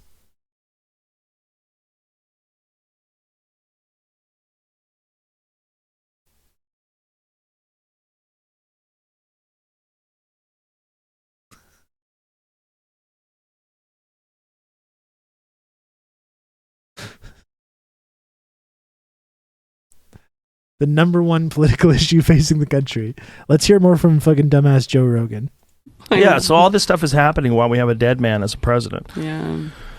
You know, it's just. Are you throwing out any? It's not fun. Any support towards anyone, or are you going to hold off and? Because I know, didn't Elon Musk come out recently for DeSantis? Yeah, I think Ron DeSantis would work as a good president. I mean, what he's done for Florida has been admirable. Look, I feel like I'm doing breaking news right now. Yeah. That wasn't even on purpose.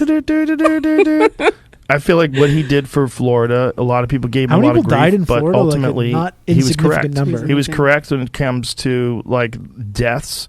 He was correct when it comes to protecting all vulnerable populations. He was correct in terms of distribution of monoclonal antibodies, and he was furious when the government tried to pull those. They were trying to pull very effective treatments. You know, he is not perfect. He's a human being, but what he's done is... He's a human being, folks. He's a human being, and sometimes he makes little mistakes, like wanting to put gay and trans people in camps. He was literally not correct about any of this. Yeah. It had the highest death rate. Cool. Very good stuff. Little oopsie. Burger King burgers have a very specific taste. I don't know what it is. I don't know what it is either. Ivna Moth, but I'll tell you what. I think Burger King is a top-notch fast food burger.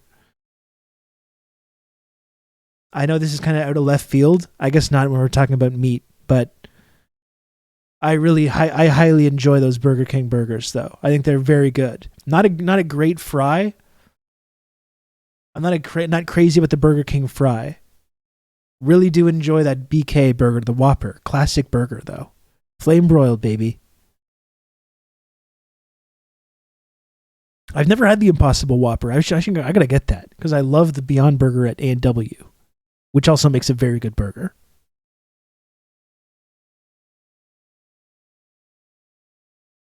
The BK flame grilling is just liquid smoke, and I love it. I love every moment of it.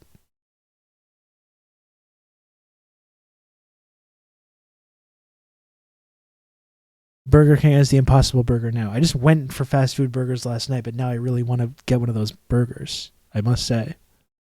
I just had McDonald's last night.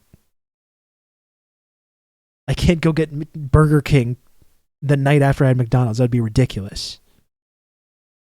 I haven't been to A&W in ages. I should go for Canada Day. Yes, you should. A&W is very good. A&W is a very good fast food restaurant. Is there Impossible horse meat? The Whopper is a shit burger in general. It's too wide, and they put too much mayo on it. You know I love that. You know I love that mayo though. Red Scary. I can't get enough. How's the kid doing? He's still sick. I've heard him cough a couple times since I've been down here. He sounds awful.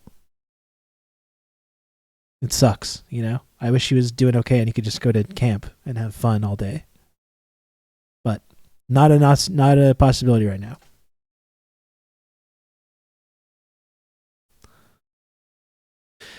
Is it Canada Day? Should probably go to A&W. Can't tell you what to do as an American, though. No, it's Canada Day tomorrow. It's Canada Day tomorrow, and technically I have a holiday. But I think I am gonna stream though, because there's like news. There's news stuff happening, and it's Canada Day, and we should be able to talk shit about Canada on Canada Day here on Twitch. There's also like weird truckers showing up again. Rob, I'm Southern. I love mayo. Okay, so it's even too much for you. Interesting. Is Canada Day a knockoff 4th of July? Yes.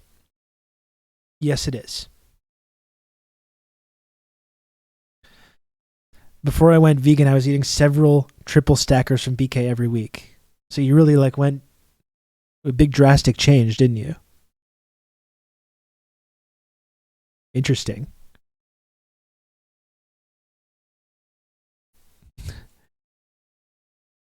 Canada is the largest American state. That's right. It is.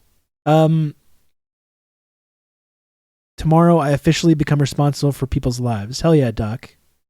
I would trust you with my life. Doc, if I needed to. Absolutely. If my life was, I would call you up if my life was in jeopardy somehow. I would be totally comfortable with that. And congratulations to you. Let's just look at the list. What does this dumbass have to say? Is stand up for freedoms, and people think that so there's some weird gaslighting shit that went on where people gaslighting. That sounds like woke liberal identity politics, Joe. Freedom and saying the word freedom to like right wing bigotry and hate is so strange.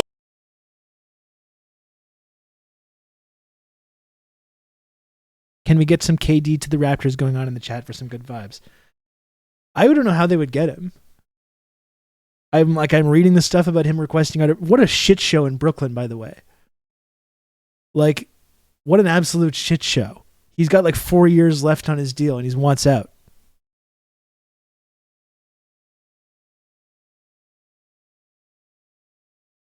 I don't know how the Raptors would get him.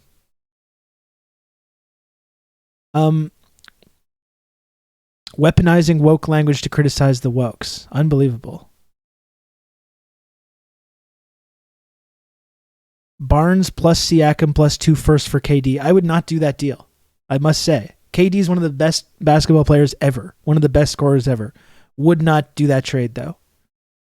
He's as good as he is. He's older. He's injury prone, frankly, at this point. He's not at 100%. And as amazing and as good as he is, would not trade away Scotty Barnes, he's going to be a future like all NBA guy who's 20 years old.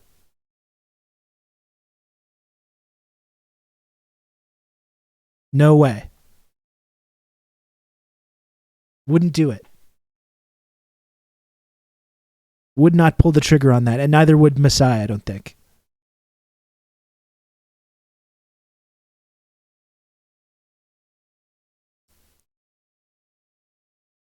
Okay, listen. I'm going to take a little break.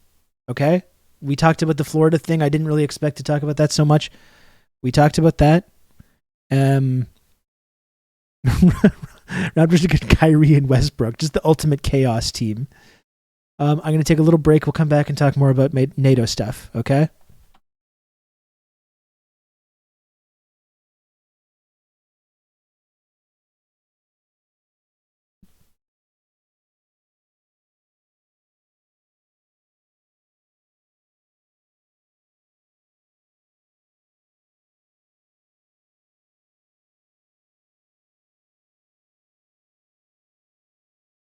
You've been accused of starting riots in different parts of the country. you've been accused of causing black people to rebel in different places. Did you really cause them to do that? Not at all. Not at all. I mean, I don't think... I mean, you went there and you made a speech and you left, and then all of a sudden they burned the city down, or they burned a certain area down. That's objective conditions. That's not Stokely Carmichael. Objective conditions. The objective conditions cause it. For example, if I came to Montgomery today and said, burn, baby, burn, it wouldn't happen.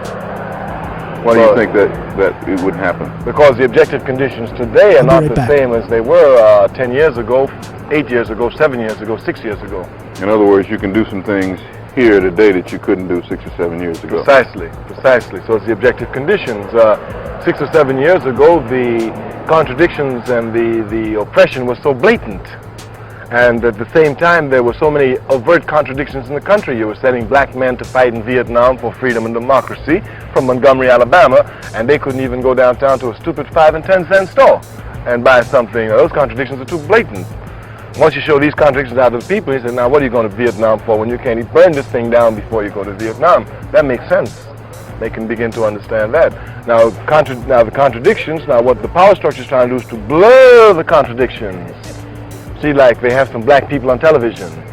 They have some black legislators here. They have some black elected officials here. They put a few black people here to make it appear as if things are getting better. They're not as bad as they are. And of course, what happens is in this period, the people just take stock of what's going on. Everybody knows things are not getting better. As a matter of fact, they're getting worse. Lady I just met a few minutes ago from Birmingham told me, she said, son, everything is going up except labor. Okay, but you do, underlying beneath all of this, you do say that there has been some progress. Oh, undeniably so. Black people have made great progress, but all the progress is to black people, not to anybody else. For example, all the progress made here in this city, you're being on television. That's not because white folk in Alabama got nice, that's because of the blood that black people spilled right here on this street. Because as black people began to fight and spill their blood and rebel, the white man knew he had to grant some concessions. As a matter of fact, the strength of black people is reflected right here on George Wallace. George Wallace, some 10 years ago, stood in the state of Alabama doorway, outstretched, and said he would never let a black man come into that school over his dead body. And just in a short period of 10 years, he had to turn his position completely around and come and beg black people to vote for him. And that shows the strength and the power of our people. During the 1960s, there were several things that were synonymous with the name Stokely Carmichael. First, it was the clenched fist. Then it was the words black power. That was your theme. Exactly what does black power mean? Well, it means black people coming together and using their energies and making a power base to do what they have to do in order to assure their liberation. Because what that means, if you really go into it deeply, means that black people must be in control of their lives, must be in control of the politics, the economics, and the social aspects that determine their lives. All right, now, this does not mean that you're telling all blacks to go out and buy guns and move into white neighborhoods and kill everybody, is that? No, but they need guns now. They need them. They need guns? They need them. Yes, they need them. Why do they need guns? Well, because in the final analysis, history has demonstrated to us, for example, what we're seeing now in Montgomery, we saw right after the Civil War period, when black people were legislators and, you know, moving in there. But once the white power consolidated itself against the assault of the Civil War, they came and moved against blacks. And when blacks moved, especially in Montgomery, Alabama, since the period of, let's say, the 50s, when Dr. King began the Montgomery bus boycott, for example, they started an assault against the white power structure, which again, with overall contradictions in the country, had them weak. But the white power structure will again begin to try and consolidate itself. Once it begins to try and consolidate itself, again, it will move against black people. Unless we are ready to defend our positions by any means necessary, they'll put us out again.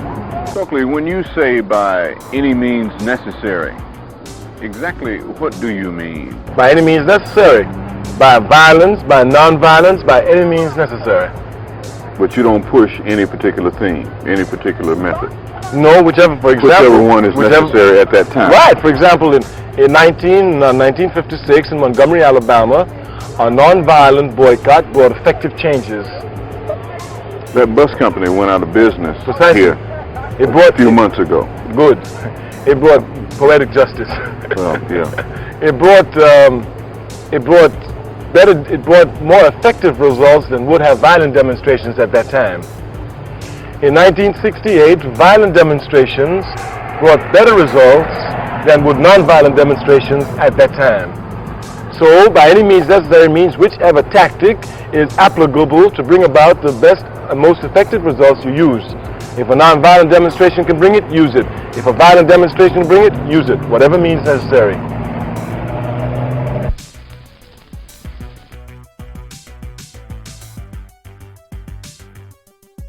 Yo.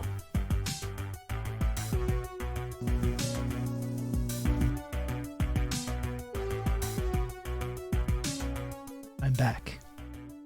I'm back, friends. That didn't take long. That didn't take long, did it? When I come back to Kino for Comrades, I'm going to start with the Battle of Algiers. The Black Panthers sent their members to watch it to learn about insurrection. I'm going to, Doc, when you get back to that, I will try to make that one. And believe me, I have not missed the previous Kino for Comrades because I don't think that it's cool that you're doing that. I'm happy that you're doing it. But I will make my best efforts to make that one.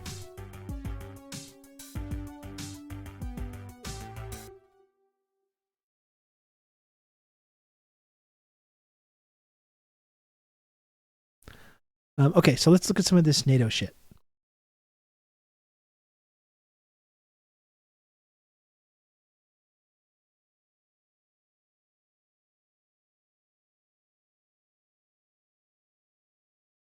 What about this? Okay, I'm going to try out a little gag, okay?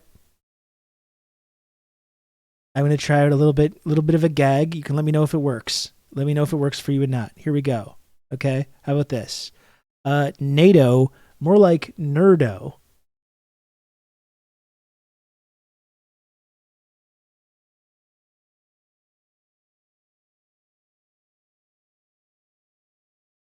What about that? What do we think about that? How's that working for you? Yeah, so all this stuff is happening while we have a dead. Let that percolate a little bit. Let that percolate.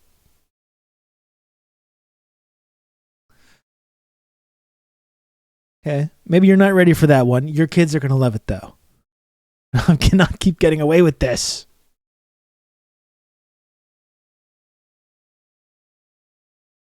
Okay, where are these dumb assholes here?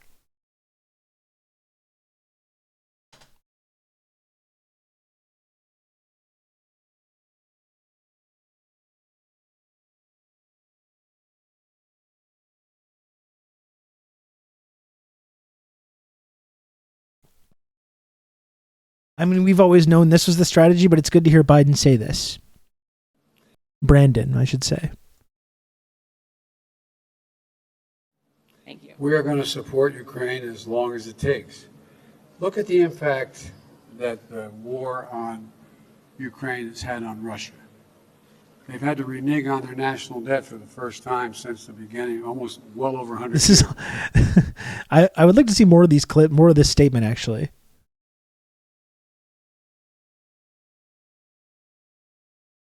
It's such cope because their sanctions have failed so miserably. The Russian sanctions, everything about that just absolutely fucking failed miserably.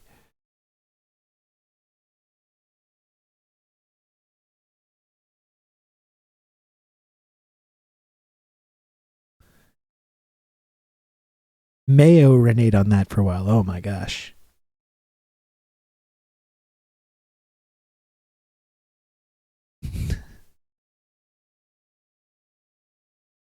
I'm trying to find it on YouTube.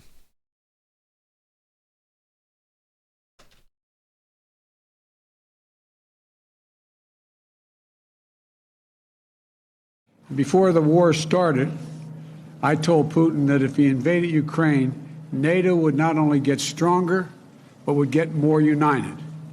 And he would see democracies in the world stand up and oppose his aggression and defend the rules-based order. That's exactly The what rules-based we're seeing order, today. yes.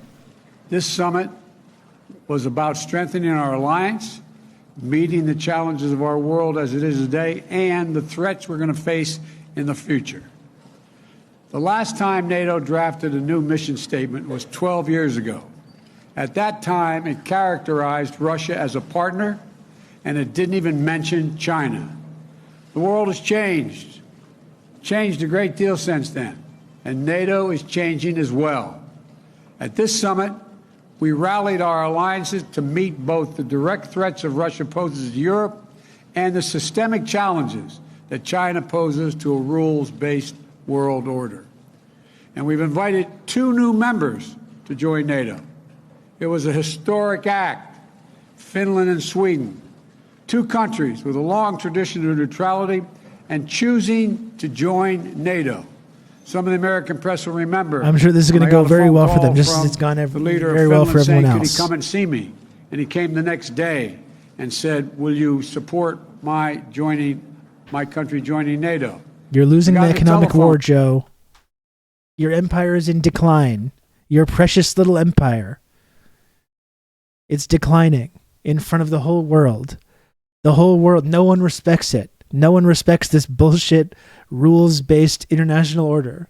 No one likes it. No one respects it. Everyone recognizes that it represents a tiny minority of the global population. We love to lecture everyone else around the world about how wonderful we are. It's dying, sir. Just like your decaying body. It's so funny when Joe tries to intimidate people. Exactly. He's not an intimidating man. And again, I'm not one of these like Russian chauvinist guys or anything. I'm not. You know, Putin bad and all that. Putin in a physical confrontation with Biden, I think could probably pull both of his arms off. In like a hypothetical situation. I think Putin is tapping out Biden in about 5 seconds if it came down to it, you know?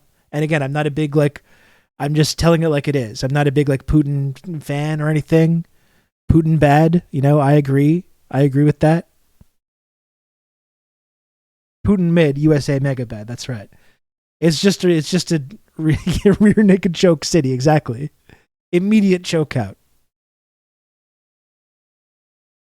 He's gonna Mortal Kombat fatality this man.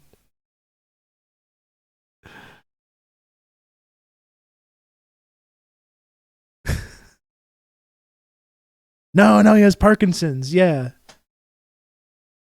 All the conspiracy theories. Putler has been eating his horse meat. Exactly. He's very strong. He's got all kinds of omega 3s powering him.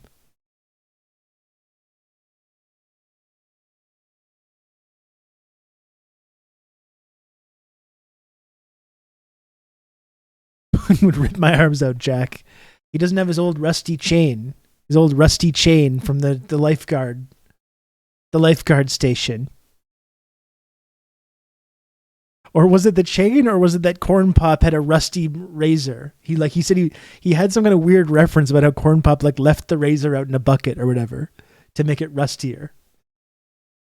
He was defending with one of these chains from the lifeguard station. I saw the thing about Putin body shaming them. He's like, they wouldn't want to see them with their shirts off. Disgusting. He suggested we call the leader of Switzerland. My goodness, I'm getting really anxious here about expanding NATO. Sweden.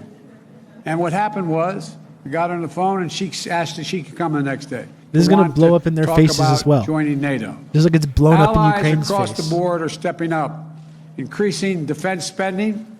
A majority of them are on track for the first time. Straight razor and a rain barrel. That's it. That is the most senile old man story. It's like you couldn't make that up. You couldn't write that, right? You couldn't, that would just seem so ridiculous. To have the senile old presidents being like, my Corn Pop used to keep his straight razor in the old rain barrel. It'd be like, no way. That's no way anyone would ever say that. That's completely farcical that you could not make that up. But this man said it. Listen fat.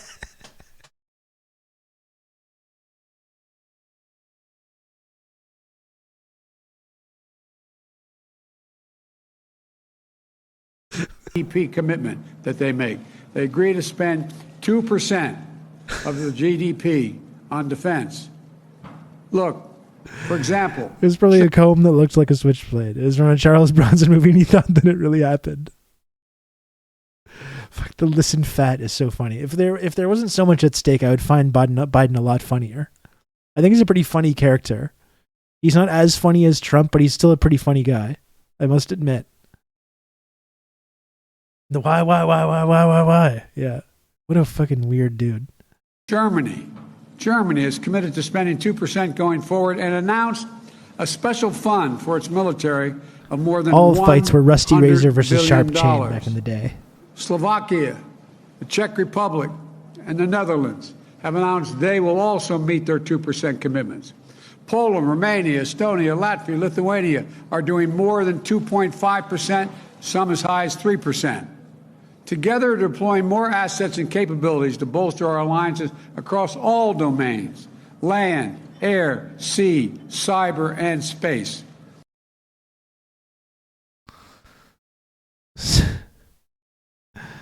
Nothing like a demented racist old senator creating fictions of his imagination to cope with modern day perceptions of racism. No, there isn't. We do the very best cyber, folks. We got the best cyber. I said to Putin, ASL. I logged onto the message boards, and I said to Putin, ASL. We do the best cyber over here. Yeah, the old German military boom. That's not nightmare fuel or anything. They're already like totally economically like the fucking kingmakers in the EU who decides what other countries do social spending and who does austerity. Let's increase their military capability as well.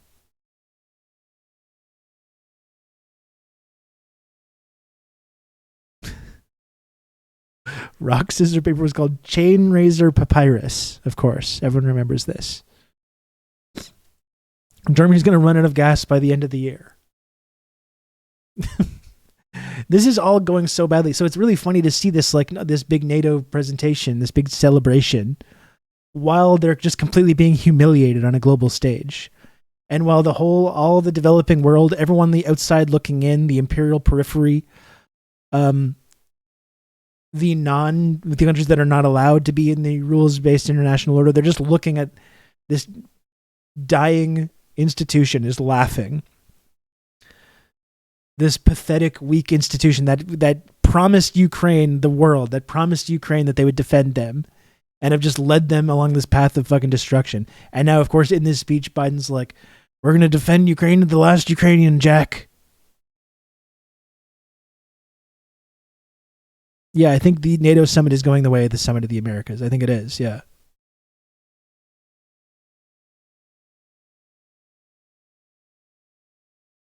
Actually, it was called Rock, Rock, Rock. Also a very good song by the band Kiss.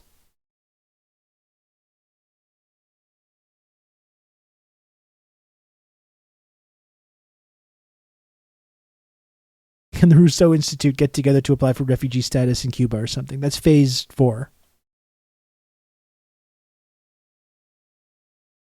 Yeah, like 5 African leaders went to that meeting with Zelensky. And then, of course, we're seeing news stories. Why do these African countries? Why are they so? They're so susceptible to the Putin propaganda. Amazing. We've reaffirmed that our Article 5 commitment is sacred, and an attack on one is an attack on all, and we will defend every inch of NATO territory. Every inch of NATO territory. For our part, the United States is doing exactly what I said we would do if Putin invaded. Enhance our force posture in Europe. We'll station more ships here in Spain. They're basically just military occupying Europe now, even more so. Germany. More F-35s in the United Kingdom. And to strengthen our eastern flank, new permanent headquarters for the Army 5th Corps those F-35s in don't Poland. even fly.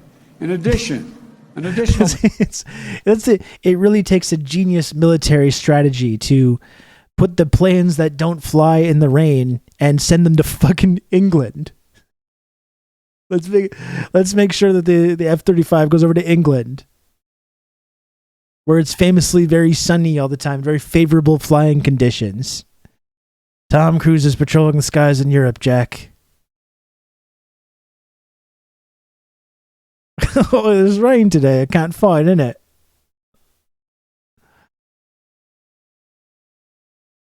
I'm going to go chain myself to the gates of the airfield those planes are in so they can't get in. Well, that's the thing. It doesn't matter if they go in, because when they go to take off, they're going to fucking encounter one raindrop and just explode immediately. Yeah, those new military bases are just military installation announcements. Yeah, they're just basically fully militarily occupying Europe now and just completely eliminating all pretense about it.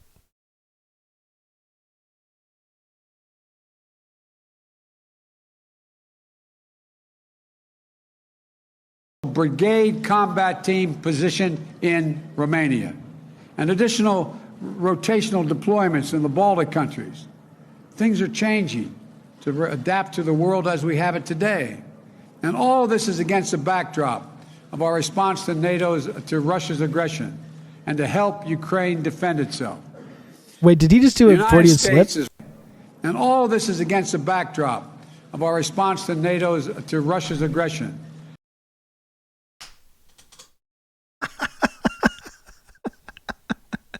There you go, buddy. Great job, Joe. Bang up job once again, sir. Very well done. These guys can't help themselves. What, we had a Trudeau a couple weeks ago, Canada's a corporation. They can't help but admit it. I got to hear that one more time. Things are changing to adapt to the world as we have it today. And all this is against the backdrop of our response to Russia's aggression and to help Ukraine defend itself. This guy's doing Putin propaganda. Who is this guy? Who is this? Was this some kind of RT host? This guy's doing Russian disinformation here. Gaddafi is laughing at you from heaven. Absolutely.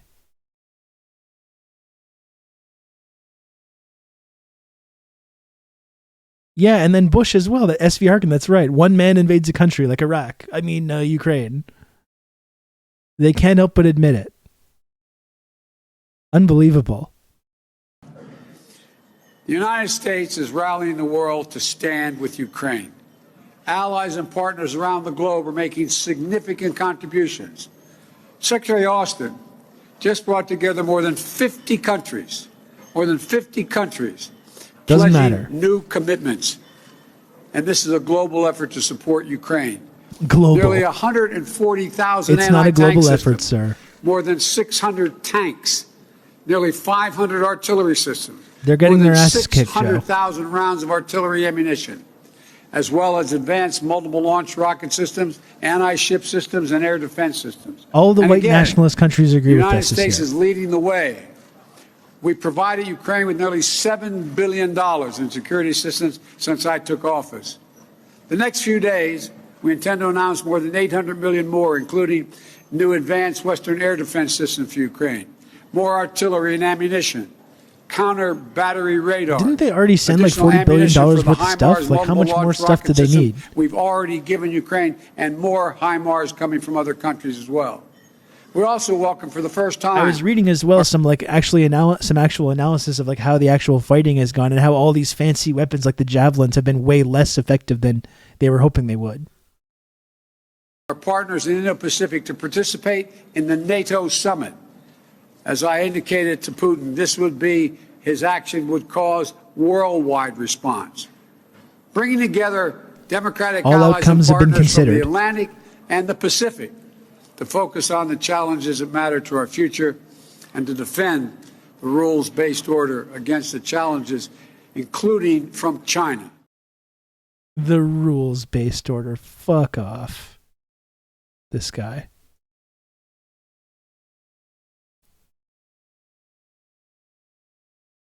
Beijing has slammed NATO over what it calls a completely futile warning on China. The Chinese Foreign Ministry says the alliance disregards facts and smears Beijing's foreign policy. On NATO's new strategic concept accuses China of using coercive policies that challenge the alliance's interests, security, and values. It's also expressed concern about Beijing expanding its global influence in key technological sectors, all while remaining opaque about its intentions. China says it firmly opposes these perspectives and demands that NATO stop its groundless accusations.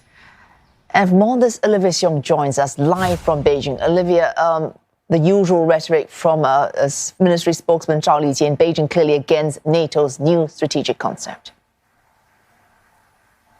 Yeah, that's right. China continues to have stern words, and perhaps it had already anticipated what NATO would have to say in its report. And given the increasing pressure that it's facing from the West, and so we see that China said that it was firmly opposed. And that press conference was about Roe v. Wade. And the one interesting thing as well is that Biden did indicate in that press conference talking about Roe v. Wade that he would be willing to do a filibuster carve-out to enshrine abortion rights into law. And he specified like all privacy rights, but abortion rights as well, which he's doing the day after Senator Leahy of Vermont leaves the Senate because he fell down at his house because he's another one of these old motherfuckers, fell down and broke his hip. So it's now have 49 votes in the Senate for the foreseeable future. And Kristen Sinema just said that she wouldn't support anything like that as well. So once again, you have Joe saying, okay, fine, I'll do the thing. I'll support the good thing. The moment that it's like not possible to act on that in any way. He'll package a defense increase with codifying Roe v. Wade. Yeah.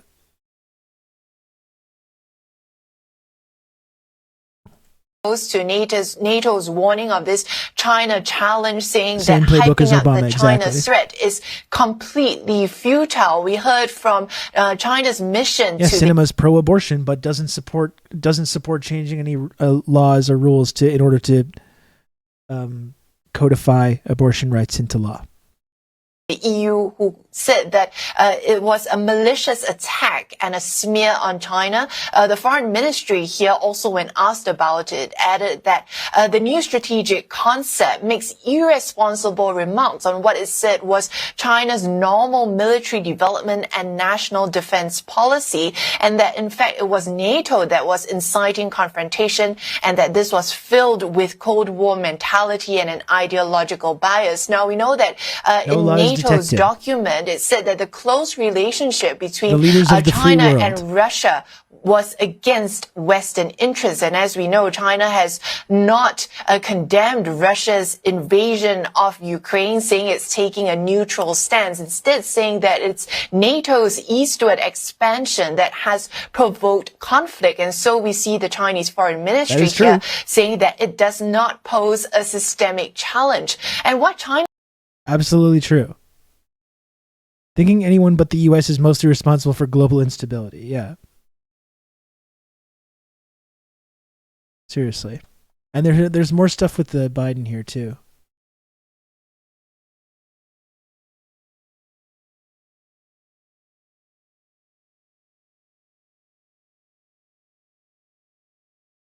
Will do, but the bottom line is, ultimately, the reason why gas prices are up is because of Russia.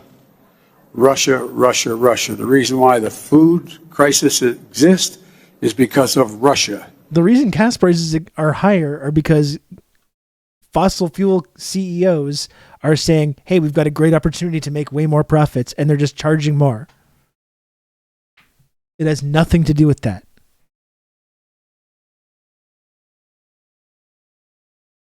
The reason food prices exist. Yeah. And he just bitched about the gas companies last week. Exactly.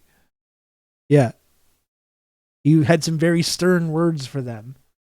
He had some very stern words about their profiteering and their price gouging.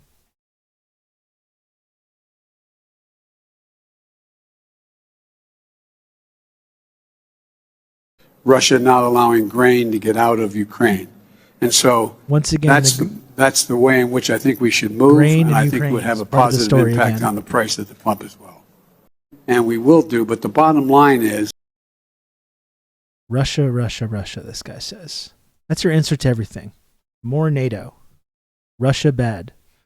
It's the only thing these people are capable of saying.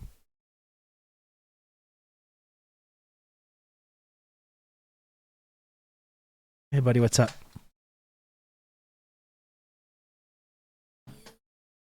That's not me.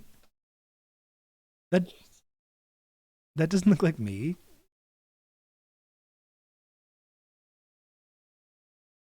Want to talk? Listen to this guy's voice. Hello. Goodness. How are you feeling? Feel okay? I know. I think people can barely hear you. What? What? They can barely hear you because of the noise gate on my microphone. You're too whispery.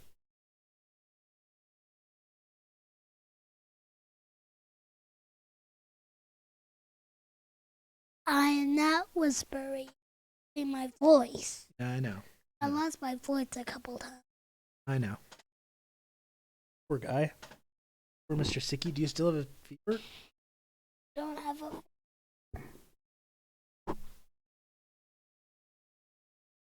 You feel okay?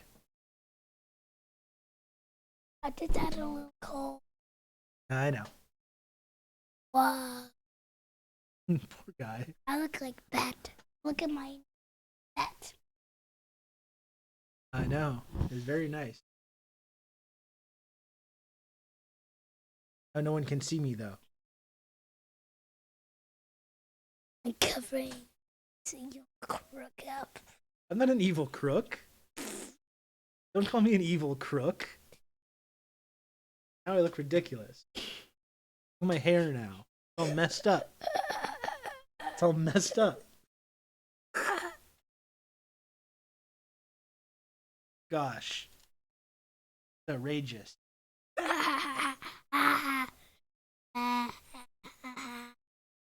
Okay. Just messing. Just messing with me? Yep. Everyone. What are these? Says, we meet again, Batman. I went to a Batman art exhibition that Venmo would have loved. I think they meant Venom. Cough all over Dad's mic. No, don't do that. Does he know any good video games? What video game have we been playing lately? Gang Beasts. Gang Beasts. We got any Gang Beasts heads? We've been playing that. I'm really bad at it, but he really likes it when we play, though. Yeah. Yes. Dad. Yeah? Those barely. Barely means like something that's close to something, but not quite. It's barely there. That's kind of what it means. I am not whispering. Yeah, I know. You just lost your voice. I know. My voice. Okay.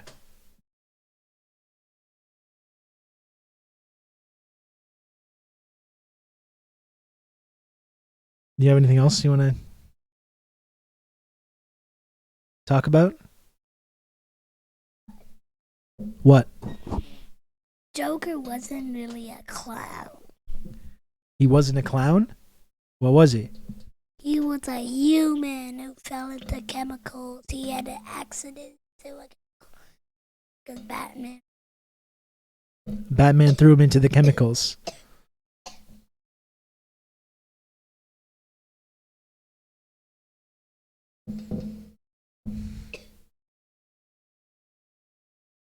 You okay?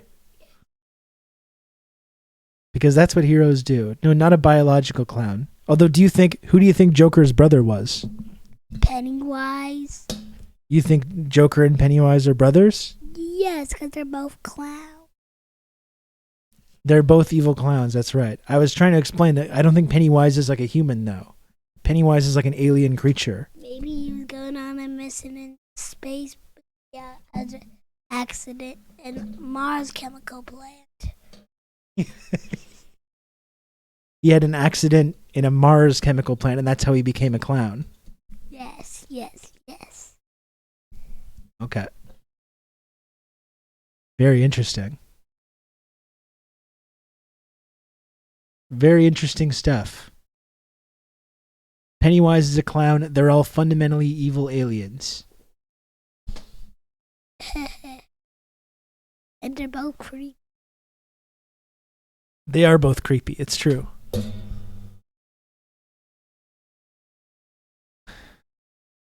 Chemicals make clowns. That's right. Like clowns, in my understanding, are humans that were burned by chemicals horribly. And that's what made them that way. Is that right? Yes. There's some nice clowns, though, right? There's some nice clowns. Yeah. Like Ronald McDonald. That's right, yeah. He's dressed up as a clown and works at McDonald's. That's right, and he's a nice guy. Very true. And the circus clown. Circus clowns, too. The ones in Dumbo, though, they were mean, though. They were mean to Dumbo. Yeah, but then they learned to be nice. They learned to be nice.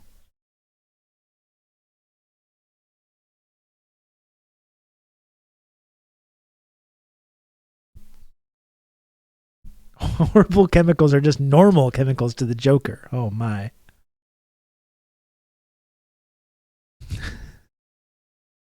Old Dutch, I don't think he knows about juggalos. We don't need to get into what juggalos are right now. This is what Batman does when he glides. Yeah, he does that. That's true.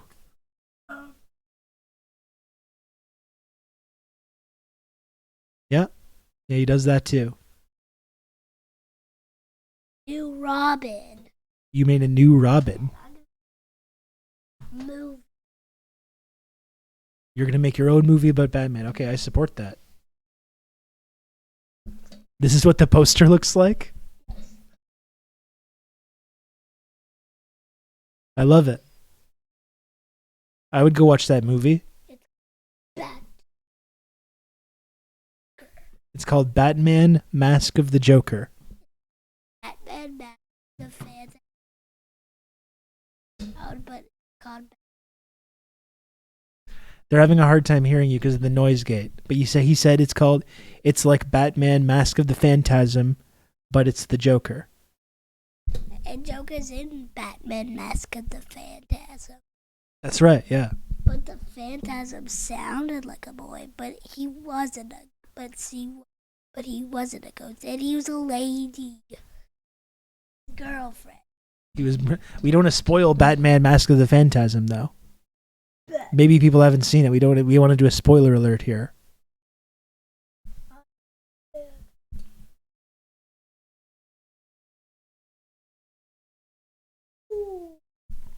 Okay, well, you know what, folks? I think this is my sign that I should probably go soon. I know we had a little bit more stuff to talk about NATO. We don't need to, get too into it, though. We can talk about it more later. We can talk about it more tomorrow. What else did I want to look at? There's one more thing. There's one more. I think it was Melanie Jolie. Yeah? Yeah, it does look cool. Yes, it does. I think that would be a really good poster.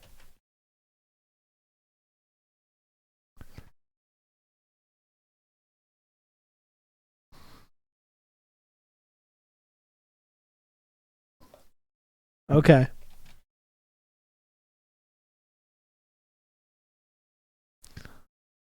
This is just the last thing that I wanted to look at.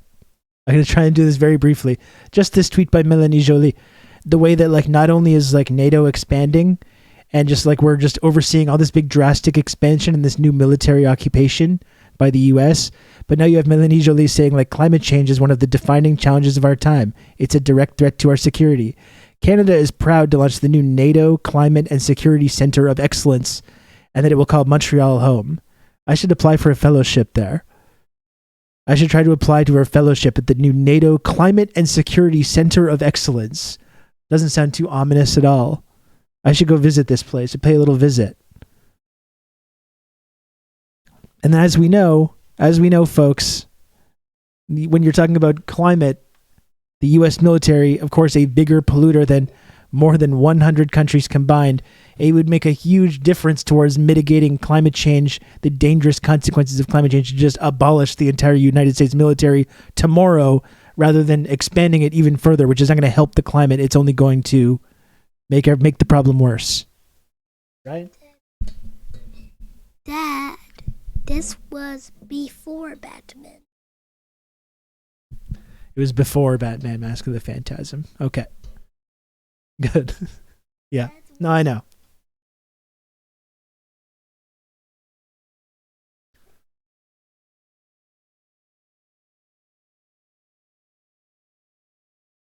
Yeah.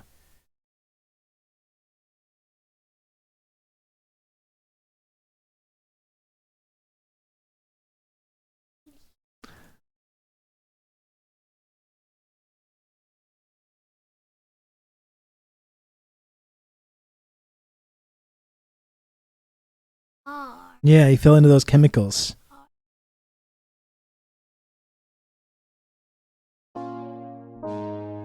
Yeah. Very true.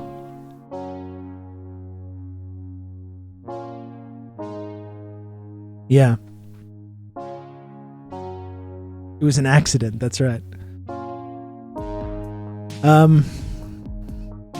I guess that's all for today, folks. We covered pretty much everything. I could have stayed on a little bit longer, but I think we'll call it for today. I think this is the sign for me that it's time to transition to doing more dad stuff, right? Yeah? Yeah, this is like a picture of the future and like a bunch of pyramids flying over a cyberpunk city. If anyone does still want to subscribe to the channel, if you want to, if we could possibly make it an even 50 subs for the day, if we wanted to.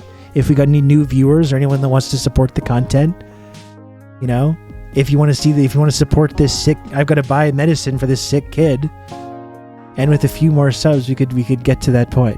You know, I can never turn it off. I'm sorry, folks. I've got to keep doing it. I have to. I'm sorry. Or not though. Also, that's also an option. Love caring about climate change by waging wars, the most ecologically friendly thing. I remember that was Elizabeth Warren was saying that as well, right? Elizabeth Warren was saying that. We need to make the U.S. military green. It's like a great. That's really good stuff. I'm not surprised that became such a powerful, important campaign that was so popular.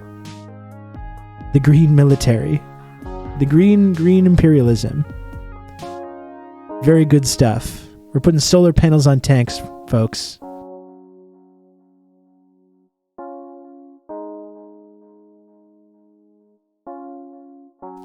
What are you getting now?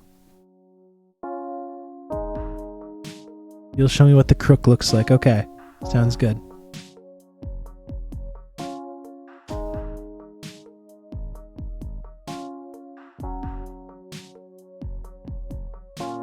Okay.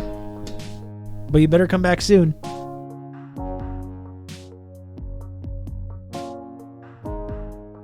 He's just getting one more thing.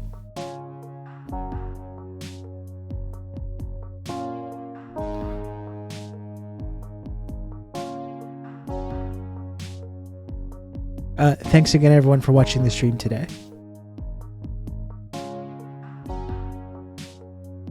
I'm going to raid Bleep Plump Ben, because Bleep Plump Ben is... her Charlie Kirk debate is starting to kind of go viral, and it was on the front page of Reddit today. I'm sure there's all kinds of weirdos in her chat today, so we can show up and show our support. The Rob Brigade can show up in Ben's channel to show her our support.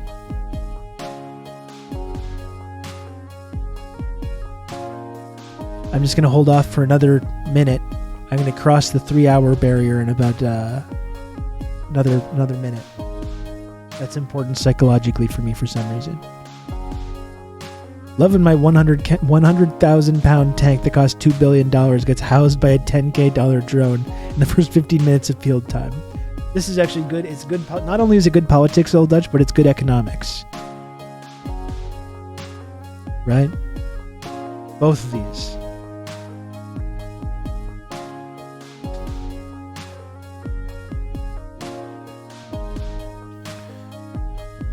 The reason everything's expensive is because of Putin. Russia. Russia, Russia, Russia.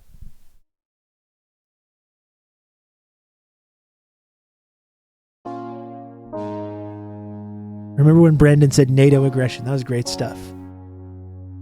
That was really great stuff. Look at my hair. It's starting to get pretty outrageous here. I really look quite disheveled. I really look like a disheveled 70s revolutionary, which is actually kind of working for me.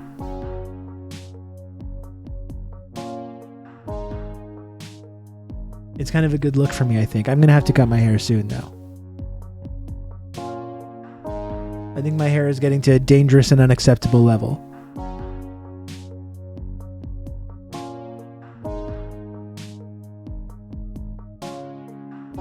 The young George Harrison, I'll take that. I'll take that. That sounds good.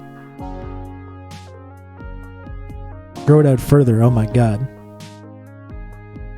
You look like the 5th member of the Beatles, innit?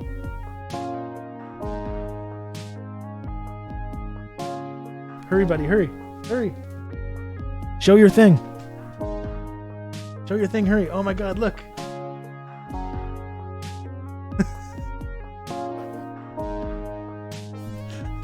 Okay. They got it. They saw you. Good job, buddy. That's the very end.